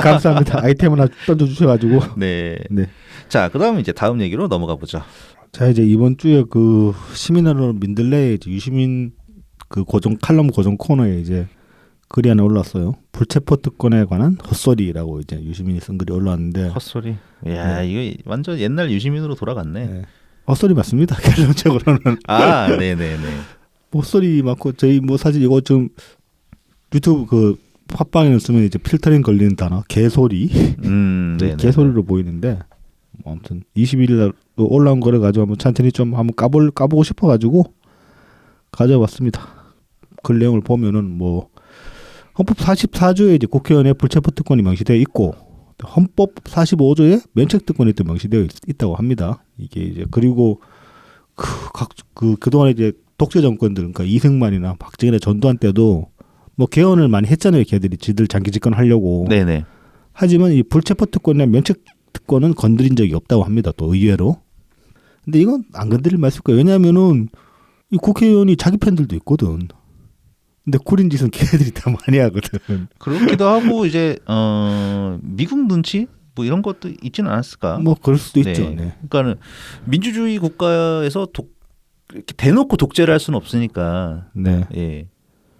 이것까지 손 대서 독재를 해버리면은 진짜로 완전 독재 국가 돼버리는 거니까. 그렇죠. 네, 그런 눈치도 좀 보지 않았을까 싶은 생각이 드네요. 자, 그래서 이제 유시민은 이 불체포 특권의 이제 의의를 설명을 이어서 하는데 보면은 이제 뭐 불체포 특권은 집행권을 가진 행정부의 권력 남용을 막기 위해 대의기관이 법부를 보호하려고 만든 제도다.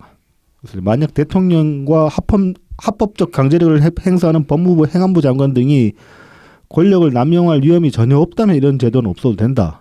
그러나 뭐 이제 하지만 뭐 사람이라는 게 뭐 이념과 상관없이 뭐 대부분의 사람들은 뭐 그 인간의 성향이라는 게 권력 잡으면은 지때대로 휘두르고 싶어하는 그런 성향이 있기 마련이다. 그래서 이제 그거에 대한 견제책으로서 이 면책특권이나 불체포특권이 있는 것이다. 이제 그렇게 주장을 합니다. 그러면서 이제 뭐 만약에 이 윤석열 대통령과 한동훈 법무부 장관이 성인이 반열에 오를 만하다고 믿는 사람이라면 그가 앞으로 우리 국민이 선출할 대통령과 그 대통령이 임명할 법무부 장관 역시 같은 반열의 인간일 것이라고 믿는다면 그렇다면 불체포특권을 동의해도 주장해도 된다 이렇게 얘기를 했습니다. 그러니까 대통령 될 사람이나 대통령이 뽑을 그 어떤 행정부의 사람들이 다 진짜로 성인급 사람이라고 그 성인급 사람들만 뽑힐 거라고 믿는다면은 그러면 이제 불체포특권 주장할 만하다. 안 그러면 사람은 다 권력 잡으면 지 뜻대로 하고 싶어하기 때문에 불체포특권이 필요하다. 유시민이 이렇게 얘기를 했어요.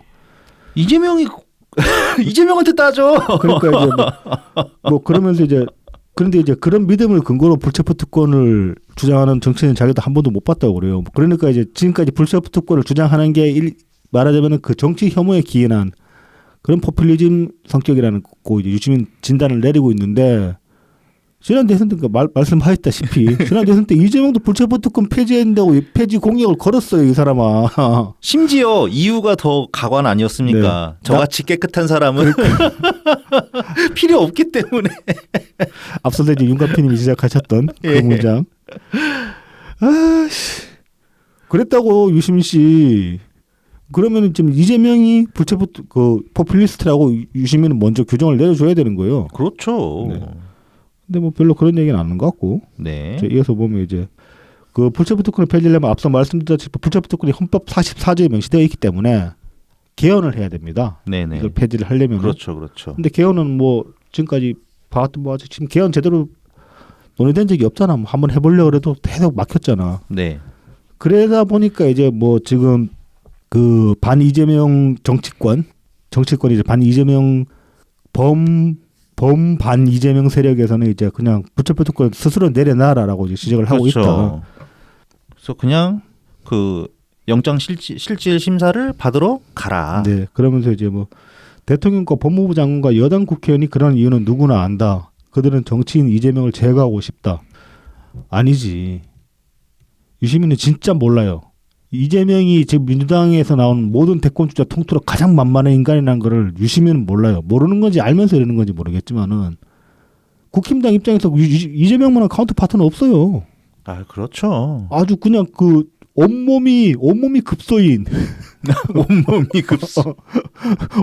어디든 건드리면 픽픽 쓰러지는 그런 인간인데 문재인 대통령 같은 사람이 제일 상대하기 힘들잖아요, 사실. 그렇죠. 약점이 좀처럼 안 나오니까. 네. 억가를 하지 않고서는 만들어낼 뭐 깔만한 공격 포인트가 안 나오는데 반면 이재명은 살려주는 게 국힘한테 유리합니다, 사실. 하지만은 뭐 지금 검찰에서 이러는 건 사필 규정인 거예요, 사실은. 저걸 냅두면은 진짜로 법치가 무너지는 수준이니까. 그래서 뭐 대통령이 제거하고 싶어서 제거해야 될 그 제거 대상 1순위라서 제거한다? 이거는 전혀 동의할 수 없는 그런 주장입니다. 뭐 그러면서 이제 뭐 저기 법조계에는 다 뭐 학연이나 뭐 이런저런 인맥으로 다 얽혀 있어가지고 뭐 지금 그 법조계 뜻대로 알 수 있다. 판검사들끼리 서로 다 얽혀 있다. 뭐 연수원, 대학교 이런 걸로 다 얽혀 있기 때문에 조지려고 마음만 먹으면은 걔들 뜻대로 조질 수가 있다. 뭐 그렇게 얘기를 합니다. 그러면은 그때 왜 안 조졌을까? 그 선거법 그 2019년에 그렇죠. 예. 그쵸. 그때 이제 대법원까지 네. 갔나? 하여튼 그때 살아서 돌아왔잖아. 네. 그리고 지금 뭐 유시민은 그러니까 이 모든 지금 그 영장 치는 것까지 네. 그다음 수사 들어간까지 모든 이 근거들이 조작됐다고 그렇게 얘기를 하고 있는데 말하자면 이 법조계의 어떤 네, 카르텔에 의해서 조작됐다고 말하고 있는데 사실은 이 혐의들은 뭐 길게는 십몇 년 전부터 뭐 몇 년 전 그 시민사회 일각에서 계속 제기해왔던 문제들입니다. 지금 드러나는 문제 대부분은 그렇죠. 뭐 법인카드 같은 거 이제 내부 고발로 이제 드러난 것들이고. 네. 그리고 그 조작을 얘기를 하려면 근거를 대야지. 그러니까요. 정작 그 본인이 뭐 자기 그 계좌 털렸다고 했다가 그거 아니었잖아. 그러니까요. 그래서 사과했잖아. 네. 근데 한동훈이 사과 안 받음? 이래. 민사를 한다 지금 그렇죠. 예. 그러니까 오히려 본인이 조작하려다가 아니면은 섣부르게 질렀다가 당해놓고서 왜 검찰이 조작한다고 그렇게 쉽게 얘기하십니까? 뭐 아무튼 이 법적 카르텔이 조작을 하고 이 목적이 뭐냐면은 재판 결과가 어떻게 돼도 상관없이 그냥 이런 의혹들이 있다는 던짐으로써 이재명의 정치 생명을 끝장내면 된다. 망신 주기로 그냥 정치 무대에서 끌어내리기만 하면 된다. 네. 그렇게 설명을 하고 그렇게 이제 주장을 하고 있는데 앞서 말씀드렸다시피 이런 의혹들은 애초에 정치권에서 제기된 게 아니라 시민사회에서 제기된 문제들입니다. 그리고 그 시민사회의 전부는 아니고 일각이지만은 네. 그래서 그 시민들 이 문제를 제기한 시민사회 단체들은 대부분 국힘당 계열도 아니에요. 그쪽 지지 성향의 단체들도 아니었어요. 초급인 단체가 국힘당 지지 성향입니까? 아니잖아.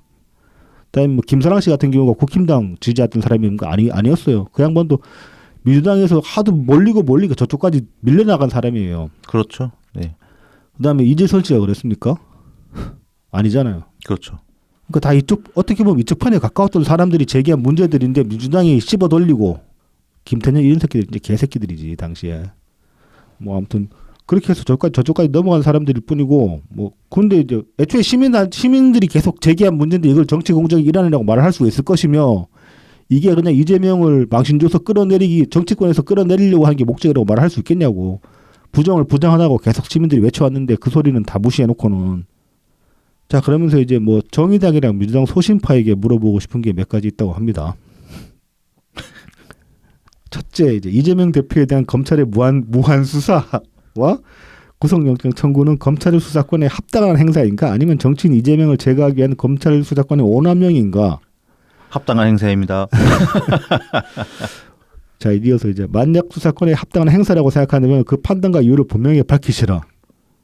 아니 계속 증거가 나오잖아. 그러니까. 그다음에 주변에 진술이 있고 공문서 발견되고. 그러면서 자기는 이제 그 정치적 목적을 위한 수사권의 오남용이라고 보고 있기 때문에 그 체포동의안 부결하는 거에 헌법 44조의 취지에 정확하게 부합한다고 판단한다. 뭐 그렇게 봅니다. 야, 근데 잠깐만. 아니 우리는 뭐 판단과 이유를 밝히라고 해놓고 왜 본인은 안 밝히십니까? 뭐 앞서 얘기한 게 자기 근거라고 얘기를 하는 거겠지. 자기 음모론적 그 세계관이 이씨. 그걸 근거로 좀 얘기를 하는 거지. 아니 그 본인 뇌피셜을 근거라고 하면은 좀. 그러니까. 자 그러면서 이제 그 뭐 그다음에 또 검찰의 구속영장 청구가 신중하지 못했다고 하면서도 이재명한테는 또 이제 불체포 특권을 포기하라고 말하는 거는 논리적으로만 보면 정신나간 소리에 지나지 않는다고 얘기를 하는데. 그건 인정. 아닙니다. 이거 논리적으로 맞는 말이 논리적으로 됩니다. 왜냐하면은 지금 검찰의 그 영장 청구가 다소 부당하다고 해도 불체포 특권 내려놓고 그 영장 실질 심사 받으라라고 주장할 수 있는 근거가 뭐냐면 이재명이 자기 입으로 불체포 특권을 없애야 된다고 얘기를 했고 나는 깨끗하기 때문에 그런 거 필요 없다고 말을 했기 때문입니다. 당신이 그렇게 말을 했으니까 당신이 먼저 솔선수범을 해라. 이게 정신 나간 소리예요? 근데 이제 저는 이제 개인적으로는 구속영장 청구가 충분히 신중하게 예, 준비되고 영장 청구가 이루어졌다고 생각하기 때문에 저는 그 관점에 따라서 네. 뭐 그 저희 같은 경우는 지금 상당히 딥하게 들어가 있는 상황이잖아요. 그 근거가 되는 내용들에 관해서 그러니까 네네. 이제 출마하더라고 가볍게 쉽게 판단을 내릴 수가 있는데 좀 더 이제 거리를 떨어져서 보는 사람들 중에는 저게 저럴 만한 사안이라고 충분히 생각할 수도 있단 말입니다. 근데 그런 분들 중에 이재명이 지난 대선 때 그 공약한 걸 들었던 분들이 있을 수도 있다고요. 그걸 기억하는 분이 있을 수 있다고. 그러면 그분들은 그렇게 말할 수 있는 거지. 영장 친구 좀 거시기하긴 한데 그래도 지금 뭐 당신 스스로 나는 깨끗하다고 말을 주장을 해왔고 그다음에 불체포 특권을 없앤다고 얘기를 하지 않았냐. 그러면 이럴 때 실천하는 모습을 보이는 게 그게 그 앞뒤가 맞는 거 아니냐라고 충분히 이제 얘기를 해볼 수 있는 거죠. 그거는. 네. 그리고 뭐 지금까지 계속 민주당이 이재명의 민주당으로서 계속 끌려왔지만 네. 이거라도 만약에 이재명이 그냥 자기가 실질 심사를 받겠다고 나서면은 마지막에 하나 조금 분리되는 거죠. 그렇죠. 민주당이랑 이재명이 이재명이랑. 분리되는 거기도 하고 이재명 스스로도 어떻게 보면은 조금은 그 일관성을 유지할 수 있으니까 사람들은 대중들의 신뢰성을 약간 얻을 수도 있을 거예요. 네. 근데 절대 못하지. 그러니까 애초에 이 두 개의 주장이 꼭 대비되는 게 아니에요. 왜냐하면 이재명이 앞서 말한 게 있기 때문에. 근데 유시민은 이재명이 공약했다는 사실 자체를 언급하고 있지는 않습니다. 그러면서 맞습니다. 예. 그러면서 이걸 정신 나간 소리로 비난하고 있는 거예요. 이게 되게 치졸한 짓이죠. 맞습니다. 그리고 이제 뭐 이어서 뭐 지옥의 가장 뜨거운 곳은 도덕적 위기야. 다 읽어서 짜증나 이거. 아시죠? 뭐 중립 지킨 사람들이 지옥의 가장 뜨거운 곳에 떨어진다 그딴 소리 하는 거. 지긋지긋합니다. 일단 소리 이 소리는 이건 이제 클리셰도 아니고 진짜로 막 캐묵은 개소리가 돼버렸어요. 하도 많이 써먹어가지고. 뭐 한편으로는 나는 안 가겠구나. 우리는 입장이 있으니까. 자 이제 비슷한 뉘앙스로 제가 좋은 말을 하나 드릴 테니까 이런 걸 차라리 쓰라고. 그 누구야? 진 하워드였나? 그 미국의 이제 그 진보학자 그 양반이 했던 말 중에 이제 달리는 열차 위에 중립은 없다라는 말이 있습니다. You can be neutral on the moving train. 노래 가사기 때문에 기억하거든요. 사실은. 그렇군요. 폴잼 노래 가사라서 기억하는데. 네. 아무튼 이제 달리는 기차에 중립은 없다 이런 말을 쓰라고. 좀 이미 클리셰로 굳어진 이딴 거 쓰지 말고. 근데 공부를 안 해서 이런 아주 유명한 문구도 인용을 못하는 걸지도 모르지. 그래서 아무튼 뭐 왜 이걸 개소리라고 말하는지, 왜가 아니지. 이미 이제 그 이재명이 공약했다는 거는 그 사실을 숨기고 있는 거지. 그러니까 앞서 말씀드렸다시피 되게 치졸하고, 그다음에 또 이제 무한수사라고 앞서 얘기를 했잖아요. 네네. 근데 이 무한수사라고 말하는 근거가 지금 민주당에서 주장하는 게 뭐 압수수색이 300회 넘게 이루어졌다. 이재명 관련해가지고. 그렇게 많이 안 이루어졌을 텐데. 아니요, 많이 했어요. 근데 그게 각각의 압수수색을 세부 그 하나하나를 다 쪼개가지고 그렇게 카운팅한 거기도 하고, 그 다음에 법인카드 관련해가지고 네.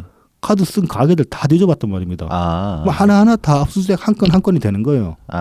그렇게 하면? 네, 그렇게 해서 300개가 넘는다고 그렇게 지금 그걸 다 카운팅해가지고 300개 넘는다고 지금 주장을 하고 있는 거예요. 이재명이 당한 건 아니잖아. 뭐 근데 이제 가게가 한 거지. 근데 이제 이재명 관련한 압수수색이 그만큼 많이 이루어졌다라고 그렇게 주장을 하고 있는 겁니다. 근데 그렇게 할 수밖에 없는 거야 지금.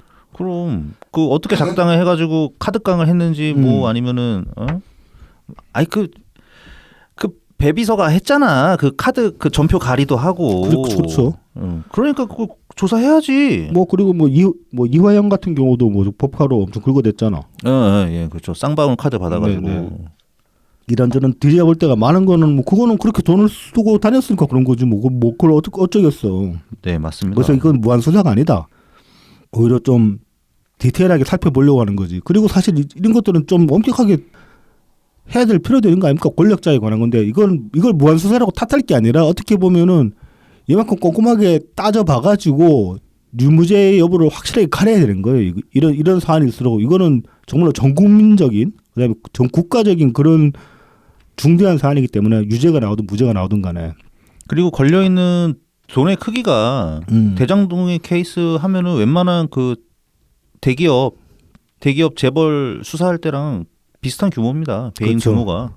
근데 이제 실제로 이 사건이 지금 미치는 파급 효과만 따져봤을 때는 어떤 대기업의 어떤 배임이랑 차원이 다른 거죠. 그렇죠. 여긴 또 세금이 좀 걸려 있거든요. 뭐 이제 경제적인 효과도 그렇고, 제가 이제 이번 주에 김동연의 그 말을 인용해서 굳이 이제 지방자치제 의의를 들었던 것도 이런 이유인데, 사실은 이 지방정부에서 일어난 일이잖아요. 지방자치단체에서. 근데 이게 지방자치제라는 게 우리가 막연하게 생각했던 것 이상으로 중요한 거일 수도 있단 말입니다. 네. 정말로 이제 그 김대중 대통령이 내다보셨던 것처럼 민주주의의 초석일 수도 있는 거고, 그 다음에 노무현 대통령님이 내다보셨던 것처럼 이것들이 어떤 그 지역주의를 해소하는 하나의 요소로서 작용할 수도 있는 거거든요. 그러니까 그렇게 보면 우리나라 전체를 어떻게 통합하고, 그 다음에 시민들의 시민의식을 향상시키는데 아주 중요한 그런 밑거름이 될 수 있는 건데, 이걸 지금 이런 식으로 훼손한다는 거는 굉장히 중대한 문제일 수가 있는 거죠. 그래서 정말 민주주의의 이게 붕괴의 어떤 단초가 될 수도 있는 일이니까 정말로 면밀하게 따져가지고 시시비비를 가려야 되는 문제입니다. 만약에 그러면 검찰이 압수수색 몇 건 안 하고 영장을 친다고 해봅시다. 그럼 또 그건 또 그것대로 지랄할 거 아니야. 그거야말로 정치적인 수사죠. 그렇죠. 네. 이거 뭐 수사를 제대로 안 하고 대충 그냥 넘겨짚어가지고 지금 영장 치는 거 아니야. 그렇게 얘기를 할 거 아니야 또. 그렇죠. 그러니까 뭐 무한 수사고 유한 수사고 간에 그냥 까고 싶을 거 까는 거예요. 트집 잡아가지고 이거는. 아니 뭐 예를 들어서 민주당 정권에서 만약에 홍준표 이렇게 수사했다 그러면 잘했다고 할 거잖아. 그렇죠.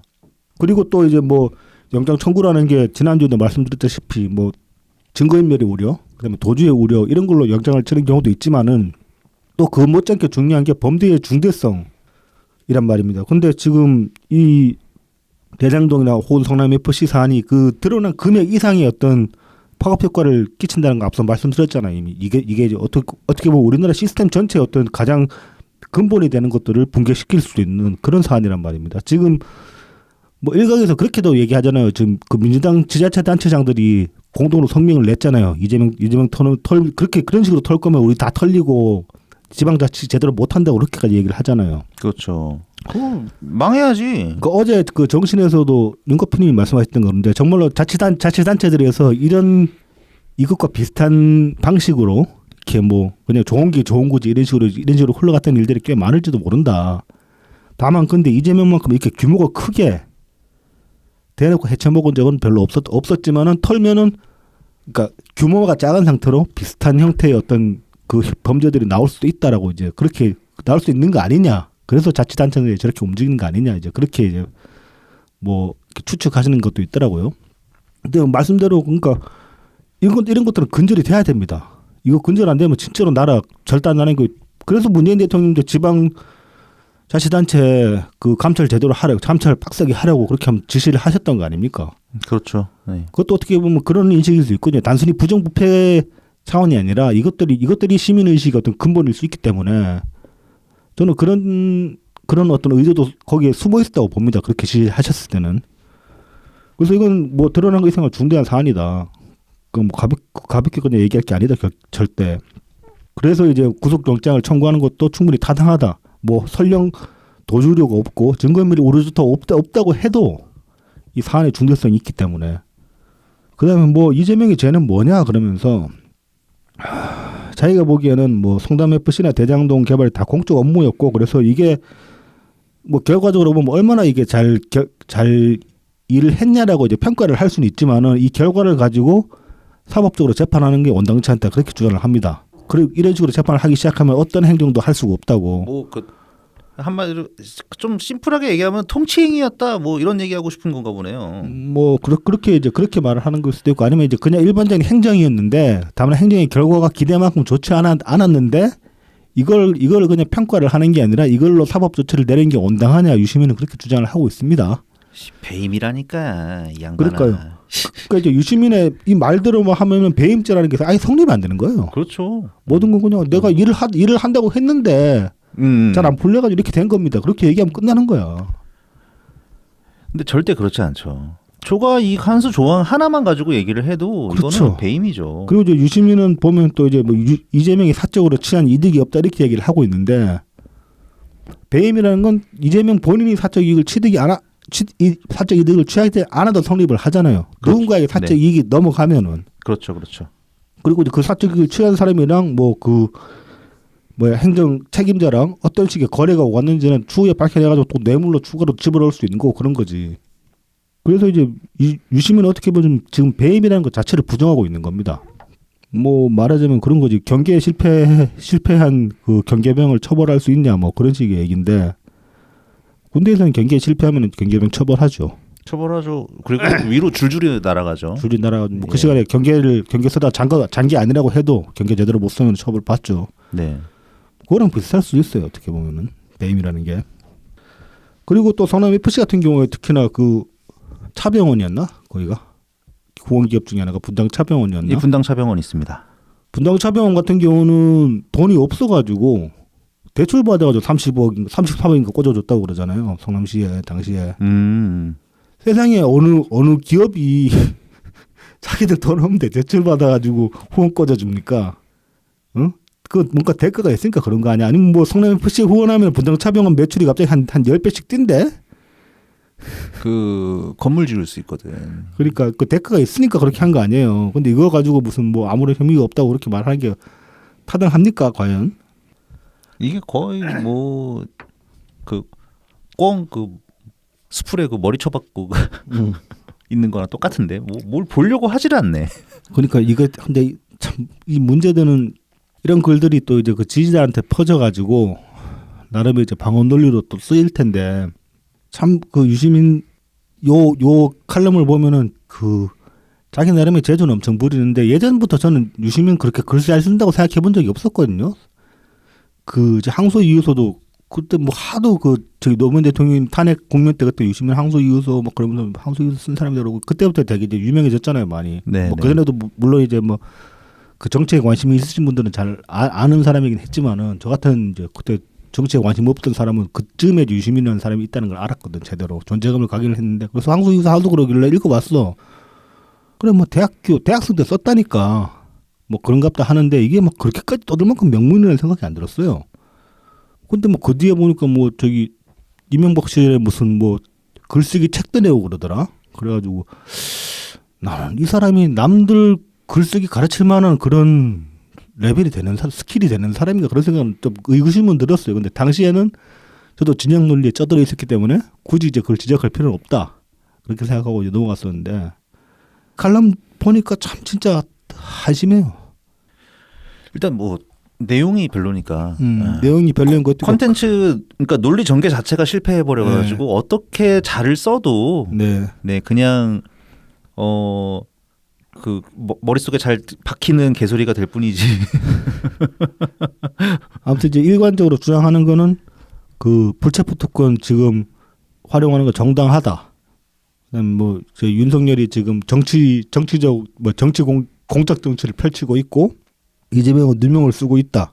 그렇게 주장을 하고 있습니다. 그러면서 이제 뭐 그 뒤에 이제 뭐 윤석열이 왜 이재명을 공격하냐 이게 뭐 그냥 뭐 미워서 그런 거냐 뭐 어쩌고저쩌고 그렇게 쭉 얘기했는데 이것들은 굳이 이제 다루지는 않겠습니다. 네. 너무 개소리가 심해가지고. 예. 그러니까 보통 이제 무죄 추정의 원칙이라고 하잖아요. 네. 그러니까는 그거는 증거가 없을 때 그렇죠. 이제 유죄라고 더 했어 할 수 없는 그런 거를 얘기하는 거지. 이렇게 뭔가 혐의가 있고 증거로 보이는 것들이 이렇게 가득한데 진술도 있고 마냥 무죄 추정해 줄 수는 없는 거거든요. 근데 이거는 완전히 그 무죄 추정을 강요하는 거예요, 이거. 그리고 무죄 추정이라는 것도 그 뭐 혐의자로서의 그 위치까지 부정하는 얘기는 아닙니다. 저 사람이 지금 혐의가 있다라는 거는 인정을 해야 되는 거예요. 혐의가 있는데 저게 그 혐의가 사실인지 아닌지를 가리고 있는 과정이다라는 그러니까 그 중립적인 입장으로 놓고 보자는 얘기지. 저 사람은 무고한 사람이다라고 보자는 게 아니에요. 무고한지 아닌지 모른다는 거예요. 그렇죠. 그건 재판 해봐야지 아는 거죠. 네. 예. 수사해봐야 아는 거고 재판해봐야 아는 건데, 근데 이건 지금 뭐 그냥 무죄인데 누명 썼다라는 쪽으로 계속 몰고 가고 있으니까 무죄 추정의 원칙에도 어긋나는 글이고. 그래서 참 유시민이랑 이해찬은 정말로 심각하게 과대평가된 사람들이죠. 어떻게 보면은 그 사람들 역량에 비해서, 그리고 그 사람들이 끼친 해악이 있는데도 불구하고 네. 과거들은 다 세탁되었고 참 한심하더라. 그리고 거의 한심함이 절정에 다다랐다. 네. 이렇게 민들레라는 거 만들어 가지고 이상한 글이나 계속 써대고 있다. 근데 네. 별로 장사가 잘 되는 것 같지 않더라 거기도. 이렇게 매체들에서 많이 다뤄주고 있지 않아 가지고 받아가지고. 하지만 너무 많다. 네. 거기 일단 뭐 유시민 있고 필집 빵빵하잖아. 뭐 김민웅 있고 네. 그다음에 그 문용식도 있고 네. 하여튼 뭐 너무 많이 들러붙었다. 최백은 안 보는 것 같더라 근데. 그분은 어디 쓰는 데가 있어요. 어디 뭐 가끔 쓰더라. 전우용도 민들레에 글 쓰는 것 같은데. 뭐 그러시겠죠. 그러시겠죠. 아니 뭐 근데 굳이 뭐 그런 걸 만들어서 쓰는지 모르겠어. 그냥 트위터에 끄집어 주면은 뭐 다들 볼 텐데. 벌이가 되잖아. 그러니까 말이집니다. 벌이가 되잖아. 자 이제 마지막으로 평산마을 소식 하나 봅시다. 21일에 이제 대통령님이 오랜만에 또 책 추천 글을 올리셨어요. 네. 나의 문화유산 답사기 서울편이 완결되면서 30년 전에 나온 1권이 나온 이후 지금까지 북한편, 일본편, 중국편 포함 도합 20권을 기록했습니다. 우연하게도 1권의 답사 지역은 오래전에 내가 해남 대흥사에서 고시 공부할 때 대개 다녀본 곳이었고 좋았던 기억이 생생한 곳이었습니다. 그래서 그때를 회상하며 읽었는데 읽고 보니 그때 나는 보았어도 제대로 본 것이 아니었습니다. 보는 눈이 없었기 때문입니다. 아는 만큼 보인다는 서문의 글이 그토록 실감날 수 없었습니다. 그때부터 문화유산을 볼 때면 사전에 자료를 충분히 찾아보는 습관이 생겼고 여행을 떠날 때 답사기를 챙겨가기도 했습니다. 그런 경험은 나뿐이 아니어서 나의 문화유산 답사기는 답사 붐을 일으켰고 문화유산의 대중화에 지대한 공헌을 했습니다. 최근 완결된 서울편은 서울의 변화상을 보여주는 생활 문화사이기도 합니다. 무려 30년 세월 동안 하나의 인문학적 주제로 20권까지 저술이 이어진 것은 세계적으로 유래를 찾기 힘든 대단한 업적이 아닐 수 없습니다. 저자는 아직 답사기가 끝나지 않았음을 예고하고 있습니다. 애독자의 욕심으로 가야시대의 문화유산과 통도사, 해인사, 송광사의 삼보사찰 등 천년 고찰이 답사기까지 볼 수 있기를 기대합니다. 자, 이제 요 추천사를 보시고 이제 또 많은 분들이 지적을 하셨던 게 유영준 이 교수께서 이제 지난 대선 때 이재명 지지 선언을 하셨다. 그런 걸 이제 많이 이제 껄끄러워하시는 분들도 보였는데 뭐 저는 이제 그래서 이 추천사를 독자가 아니라 그러니까 이 글을 읽고 책을 살 사람들이 아니라 유영준 교수가 다시 한번 보셨으면 좋겠다. 어떤 문장이냐면은 요 이제 아는 만큼 보인다라는 그런 문장. 네네.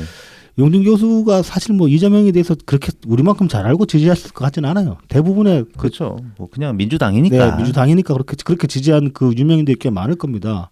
근데 그게 그런 진영 논리식의 어떤 그 지지 선언 같은 것도 이제 좀 재고해야 될 때가 되지 않았나. 네. 왜냐하면 어떤 지난 대선처럼 이렇게 그 내부에서 심각하게 반대 여론이 일어난다면은 그거는 어느 정도의 그 깊이가 있는 반대일 가능성이 크거든요. 그 진영 논리가 있음에도 불구하고 그거를 거부할 만큼의 어떤 그 반대 논리가 있다는 거는 근거가 그만큼 있다는 얘기인데 그러면 한 번쯤은 그러니까 내가 몰라서 그냥 관성대로 지지하는 거라고 내가 지지하는 입장이라면 관성대로 지지하는 걸 수도 있으니까 아는 만큼 보이는 사람들의 말을 들어볼 필요가 있는 거죠. 그럴 때는. 네. 그래서 유영준 교수가 이 문화유산들에 관해서 아는 게 많아가지고 문재인 대통령한테 아는 만큼 보이는 어떤 시각을 제공했듯이 유영준 교수께서는 이제 그 어떤 정치적인 입장을 표명을 하시거나 어떤 행보를 보이시려고 하면은 주변의 말만 듣지도 말고 좀 진짜로 그 아는 만큼 보고 있는 사람들의 말들을 많이 들어봤으면 좋겠다. 한 번쯤은. 뭐 그런 말씀을 드리고 싶습니다. 유영준 교수께. 뭐 특별히 저는 이재명 지지한다고 이분을 막 그렇게 나쁘게 보고 싶은 그런 생각은 없거든요. 안타깝죠. 네. 조금은. 하지만 김일성 이런 인간들은 저는 용서가 안 됩니다. 그렇죠. 뭐 이렇게 유영준 교수를 저희가 그렇게 나쁘게 보지 않는 이유는 이분이 그렇다고 해서 막 그 우리 머리채 붙잡고 이 똥파리 새끼들아 그러진 않았거든요. 그렇죠. 네. 근데 김일성 이런 인간들은 우리 머리채 붙잡고 전화를 했기 때문에 저도 모르는 게 이제 저도 아는 만큼 보인다 이게. 네. 그러니까 아마 저 고등학교 때 나이분의 유산 답사기 1권이 나왔을 거예요. 네네. 그래서 막 그때 막 추천도서로 막 나와가지고 저도 1권은 읽었었는데. 저는 군대에서 이거를 군대 네모발에 꽂혔던 거 봤던 것 같은 거 그랬던 느낌인데 뭐 정확히 기억이 헷갈린지는 모르겠다. 이게 근데 이 아는 만큼 보인다 이 문장이 네. 참 강렬하기도 하지만 이게 네. 치트키야. 네. 아무나 다 쓸 수 있어. 그리고 그렇지. 많이 그거 아나. 그렇지. 내가 심지어 아무것도 모르면도 야, 네가 모르니까 그런 거야. 이 말을 할 수 있거든. 저는 주로 이제 그 온라인에서 여혐하는 애들한테 예. 그 소리를 많이 듣는데 네가 새끼 여자를 사귀어 본 적이 없으니까 그때 개소리가 다니는 거라고. 네 여자랑 이야기 좀 제대로 해본 적 있냐? 근데 그런 얘기를 하지. 그러네. 예. 거기서도 쓸 수 있고. 네. 이게 위험한 문장입니다. 아주 뭐 상당히 진리에 가까운 문장이긴 맞아요. 합니다. 예. 이거는. 네. 근데 정말 아는 사람들은 또 함부로 말하지 않죠. 그렇죠. 예. 네. 그리고 적어도 이재명에 관해서는 우리는 아는 만큼 본다고 말할 수 있는 사람들이기도 합니다. 그리고 맞아. 이것도 중요한 것 같아요. 아는 만큼만 말해야지. 네. 모르면서 막 쳐죽기면. 그렇죠. 그게 이제 우리 방송의 모토이기도 하지 않습니까? 예. 우리는 아는 만큼 말하자. 예. 웬만하면 조심하려고 합니다. 네. 그 내리가즘님 꼭 다시 와요. 너무 아쉬워하지 마시고 또 떠난 사람 안 잡는 거야 원래. 그렇죠. 아니 언제든지 네. 열려 있다. Anytime. 네. 네. 열려 있다. 네. 여론조사 계속 보고 있으니까 네, 또 여론조사에 대해서 얘기해 봅시다. 네. 네, 그러면 저희 준비한 내용 여기까지고요. 다음 주에 다시 찾아뵙겠습니다. 네, 감사합니다. 감사합니다.